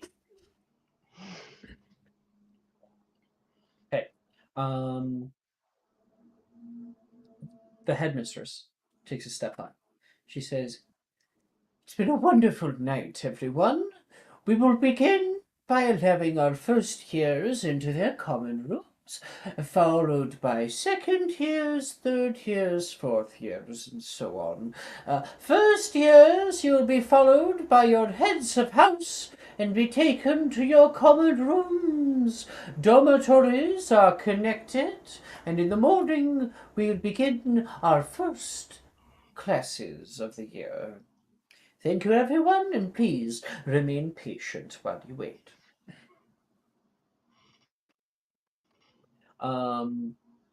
Jordan's just dipping. You guys are taken away, and over at the Gryffindor table, Peter, somebody shakes the very floor as they walk past. "All right, everyone, we're going to be going up to Gryffindor Tower. It's a big one. Take a little while to get there. Tiny bit of a climb, not too bad." Hagrid is your head of house. You all can call me Professor Hagrid.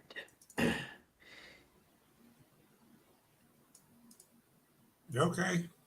Good to meet you, Professor Hagrid.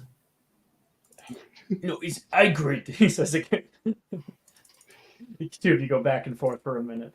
And then the Hufflepuff house for Aster and Rex. Professor Sprout comes by. Let me pull up their art. If I had to go to any adult in the castle besides McGonagall, I'm going to Sprout. I feel like Sprout will get shit done. She is a bit of a badass. Takes no shit. Maybe just a little bit of too hard. I think she is getting old. Yeah, when is she retiring? It's not too far. She retires in game. Does she? Yes. So you kind of see her like descent into like, I'm getting too old for this shit. She says, "All right, everybody, you new faces. It's not too far away. We're just right below where we're standing right now, really. Follow me. Down in the dungeons." She'll follow you guys. She'll lead you guys off. Sprout. At the Ravenclaw table, Professor Flitwick arrives. "Hello, everybody. Oh, I'm very excited that we have pretty good numbers here this year. Oh, how many is that now? Oh. Now, we're going to be up in the top of Ravenclaw Tower. It'll take a while to get there, and I'll teach you how to best navigate the moving staircases. It can get a little bit tricky. Follow me." And then, lastly, but certainly not least, at the Slytherin table. Well. Looks like we have plenty of new faces to see. Oh, so many skills just waiting to burst. I'm Horace Eugene Fallacious Slughorn, but you can just call me Professor Slughorn. It's not too far away, just a little climb down into the dungeons. Wait, we're in the dungeons? It's plenty cozy. Gets a little bit cold at times, but that's personally why I moved up to the 7th floor. Come along. Oh, Slughorn. I love him. Okay. Both groups exit out into the entrance hall where Gryffindor and Ravenclaw go off to the left up the grand staircase, while Slytherin and Hufflepuff go off to the right down the staircase. On your left, Gryffindor's moving the moving staircases for a little bit, and they kind of split off from the Ravenclaws into the quad area. We'll go over the map probably next time.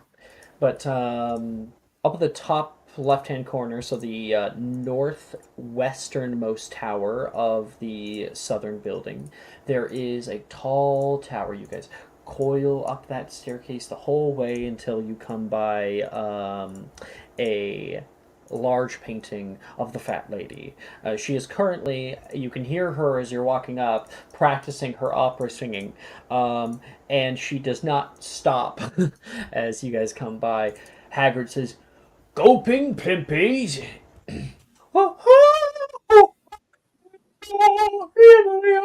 She's like singing, "Gulping Plimpies!" He's, "Excuse me." He's got a poke on the, "Oh, great, Tobias, yes, Gulping Plimpies, fine. No appreciation for the arts." And the door will click open. Inside, there is the there is the iconic red and stone common room with like old Quidditch wins plastered onto the wall, an unfinished game of wizard chess. There's little red upholstered couches with added pillows and blankets next to a common room fireplace, and there is stairs leading off on the left and right. Hagrid says, "As far as I go, it's a little too small for me to get through anymore. Girls on the left, boys are on the right, or was it boys on the right and girls on the left? You figure it out. Good luck. See you in the morning." I'm gonna leave you guys to it. Petter, it's a lot to take in. The other boys are like, "I get first dibs!" Logan starts running up the steps, and he immediately comes sliding back down. "Hey, what the heck happened?" Nate chuckles. Sadie says, "That's the girls' dormitory." And Nate's like, "Yeah, first dibs." And Nate is going to run up the stairs. Logan will run off after him.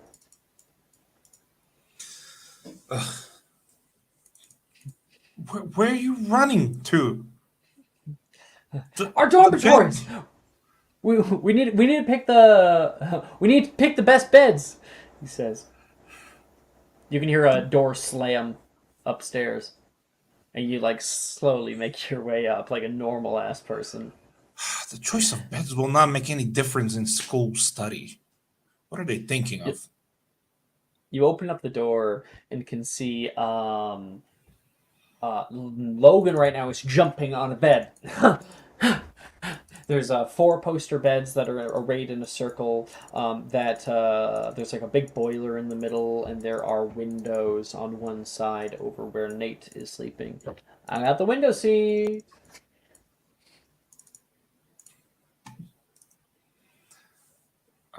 Yeah, okay, I guess you do.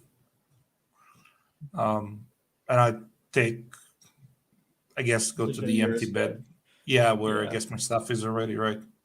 Yep, it totally is. You're able to open it. You can see sitting on top of all your things inside your luggage, there is a little piece of paper that shows you your first year schedule, which you can actually find in the schedule chat. Let me give you like a little sneak peek. Hashtag class schedule. If you ever wanted to look at it. Got and it. Yeah. you get your pajamas on and get ready to go to bed.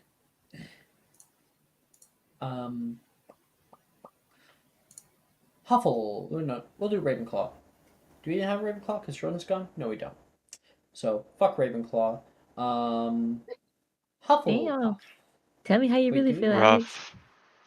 Did I forget? Fuck Ravenclaw. No. Yeah, the rest of us are Hufflepuff and right. Slytherin. Yeah. We're just making fun of you because you're like, fuck Ravenclaw. Okay. Hufflepuff. You guys walk down the steps into the dungeons, and there's like an entrance dungeon. The Slytherins move off to the right, down some more steps, and down a thin, curling hallway, while you guys nearly make a U-turn, Rex and Aster, where at the end of a long hallway where there is portraits of food on your right and like barrels and boxes on your left, you kind of take a little turn around, and there is a large... Right. Oops. I'm getting ads on my YouTube right now, my music, and I cannot focus. You don't have YouTube Red? Rough. No, I don't. It's been like a year. Yeah. I refuse. Out of spite. So, if you go further, it's more than spite, but if you go further, there is many piles of barrels that are set into the wall. Professor Sprout says, pretty simple, really, to get into the Hufflepuff common room. Doesn't change too much. Don't need to memorize a password or anything. Rather, all it is, you must memorize tapping on certain barrels at certain times. And it should be to the tune of Helga Hufflepuff. Ready? Helga Hufflepuff. She bang, bang, bang, bang, bang. Gives little knocks on different ones. Should you get any of it wrong, we're about to see vinegar come out of the ceiling in 3, 2, 1, and the door to the Hufflepuff common room, a large barrel's face will go off to the side. Looks like I had it right. I'm not the house. I'm not the head of house for nothing. Head inside. And everybody moves through a kind of winding little tunnel to a dome-like room with ceilings that have a skylight above, with plants that drape down from higher than you. There is yellow upholstered couches and little puff pastries sitting on side tables, and there is a wooden and stone fireplace that breathes some warmth into the space. There's like nice carpets to stand on, and on the left and right there is half steps that lead up to their own respective dormitories. Rin seems excited. She's going to grab Aster's hand and run up as quick as she can. Aster will definitely run along, but she'll grab Juniper's the redhead, right? Yeah.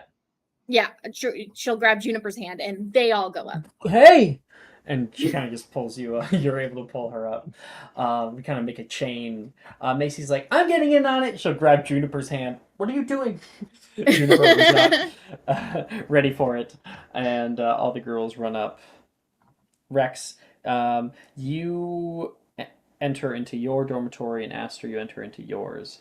Now, the dormitories for Hufflepuff are probably the nicest. They have probably one of the smallest common rooms, but the dormitories are really nice.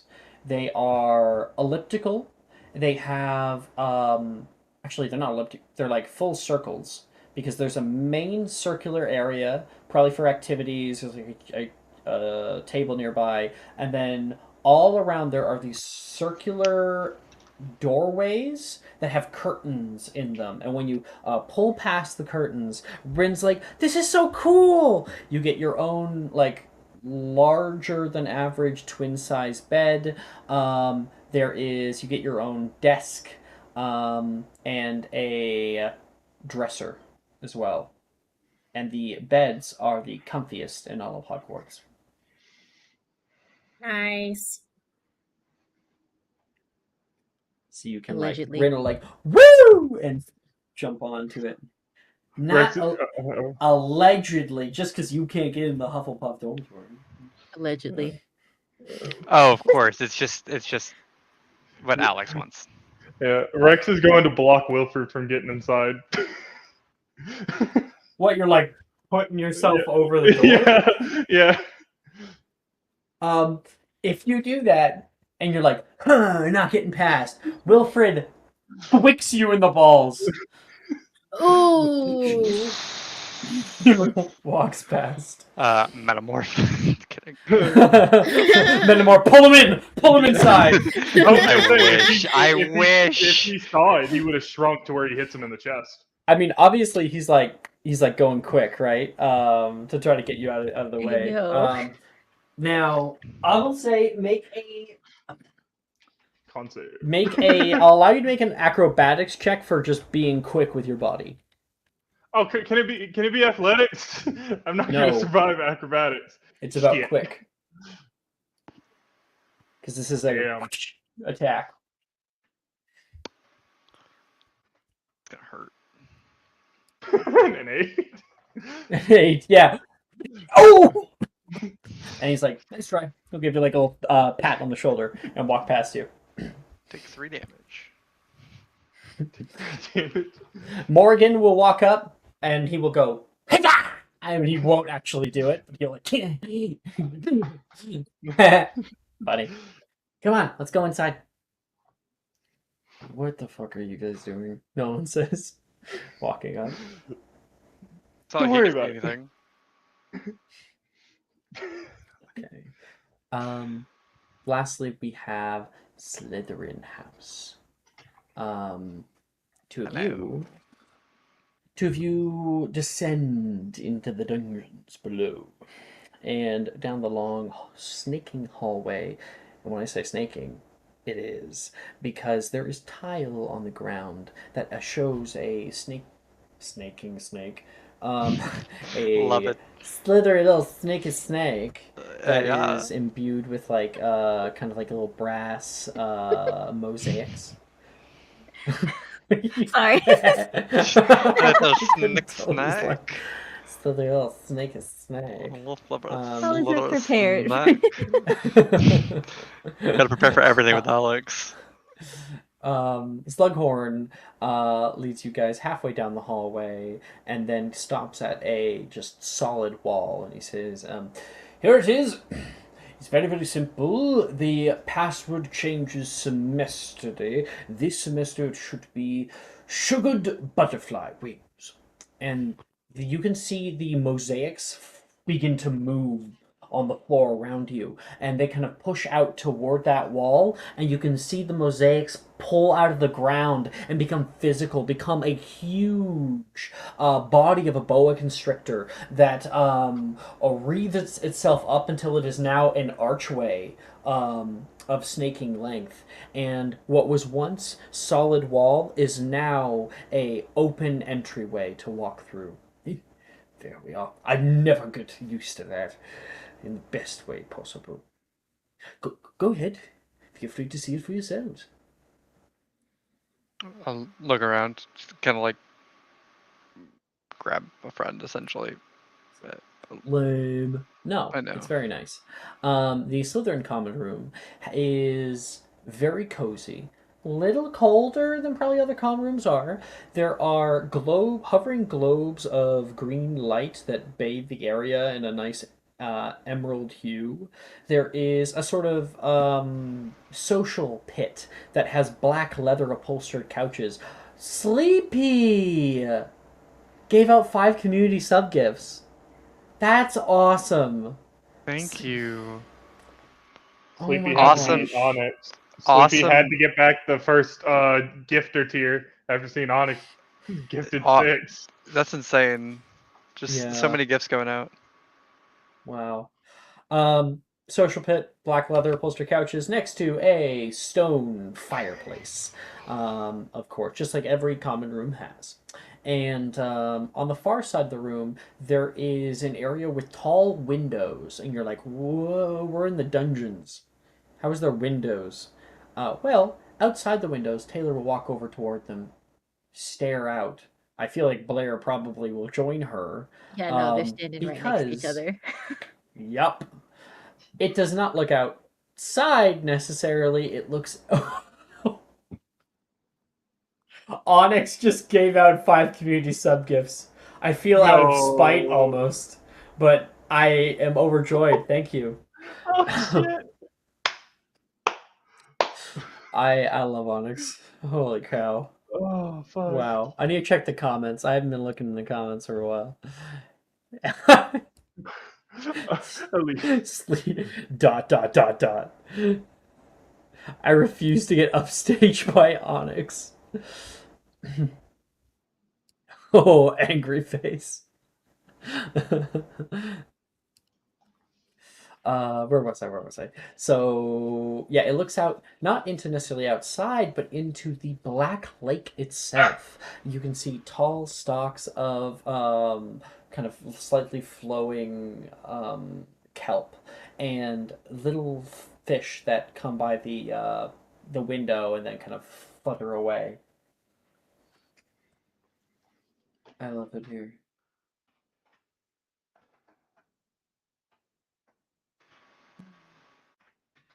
I will. That's what Blair. That's what Taylor said next to you. Wow. Do you think there's beds next that look into the lake? If there isn't, I'm suing somebody. Let's go look. And she'll like take Taylor's hand. Taylor takes your hand, and the two of you, in this moment at least, unified in purpose and goal, move toward the Slytherin girls' dormitory. And Edward, as all the girls go up, Levi stops by you. Well, Ed, I think it's just the two of us. Yeah, I guess it is. I Oh, guess these. That's nice. Thank you. Yeah. I saw all the stuff going on, wanted to join in. Can't feel left out. No, of course not. You know me. So What the fuck is a hype train? Yeah, we got a hype train. What is that? I've never seen that before. A hype train is when you have, well, you get exclusive emotes if you gift subs and you gift bits, and the goal is to just keep climbing on a hype train. So basically, the more people that gift right now, the more emotes will unlock. So the more people that keep gifting, the more people that keep doing bits, people that keep. There's another thing too. Sub, gift, or use bits. So. That's cool. That's really cool. Yep, it's very cool. Okay. Hi everybody. Yeah, no, it's level 3 hype train. Congratulations. So he said, I guess it's just the two of us. Hey, Ed? Yeah, I'll just kind of look up. I'm assuming we have something similar, kind of water out there. Yeah, well, that's in the common room. That's in the common room. You have not yet entered the, he's like, hey, I'm heading to the dormitory. I guess it's just the two of us, eh? Yeah, I guess it's just two of us. Yeah. I guess we're gonna be getting pretty close, aren't we? Well, as long as you're not leaving your stuff on my side, I think we'll be fine. I don't have much stuff to leave, so I don't think I'll have I'm that problem. a pretty clean person. I'm not really too like. Oh. I'm not really too. I can't handle this. Come on, one more. Level 4. Mm-hmm. I am not too messy, he says.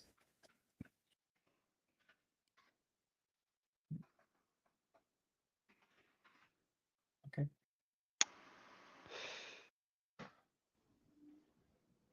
Sorry, I got other people messaging me too now.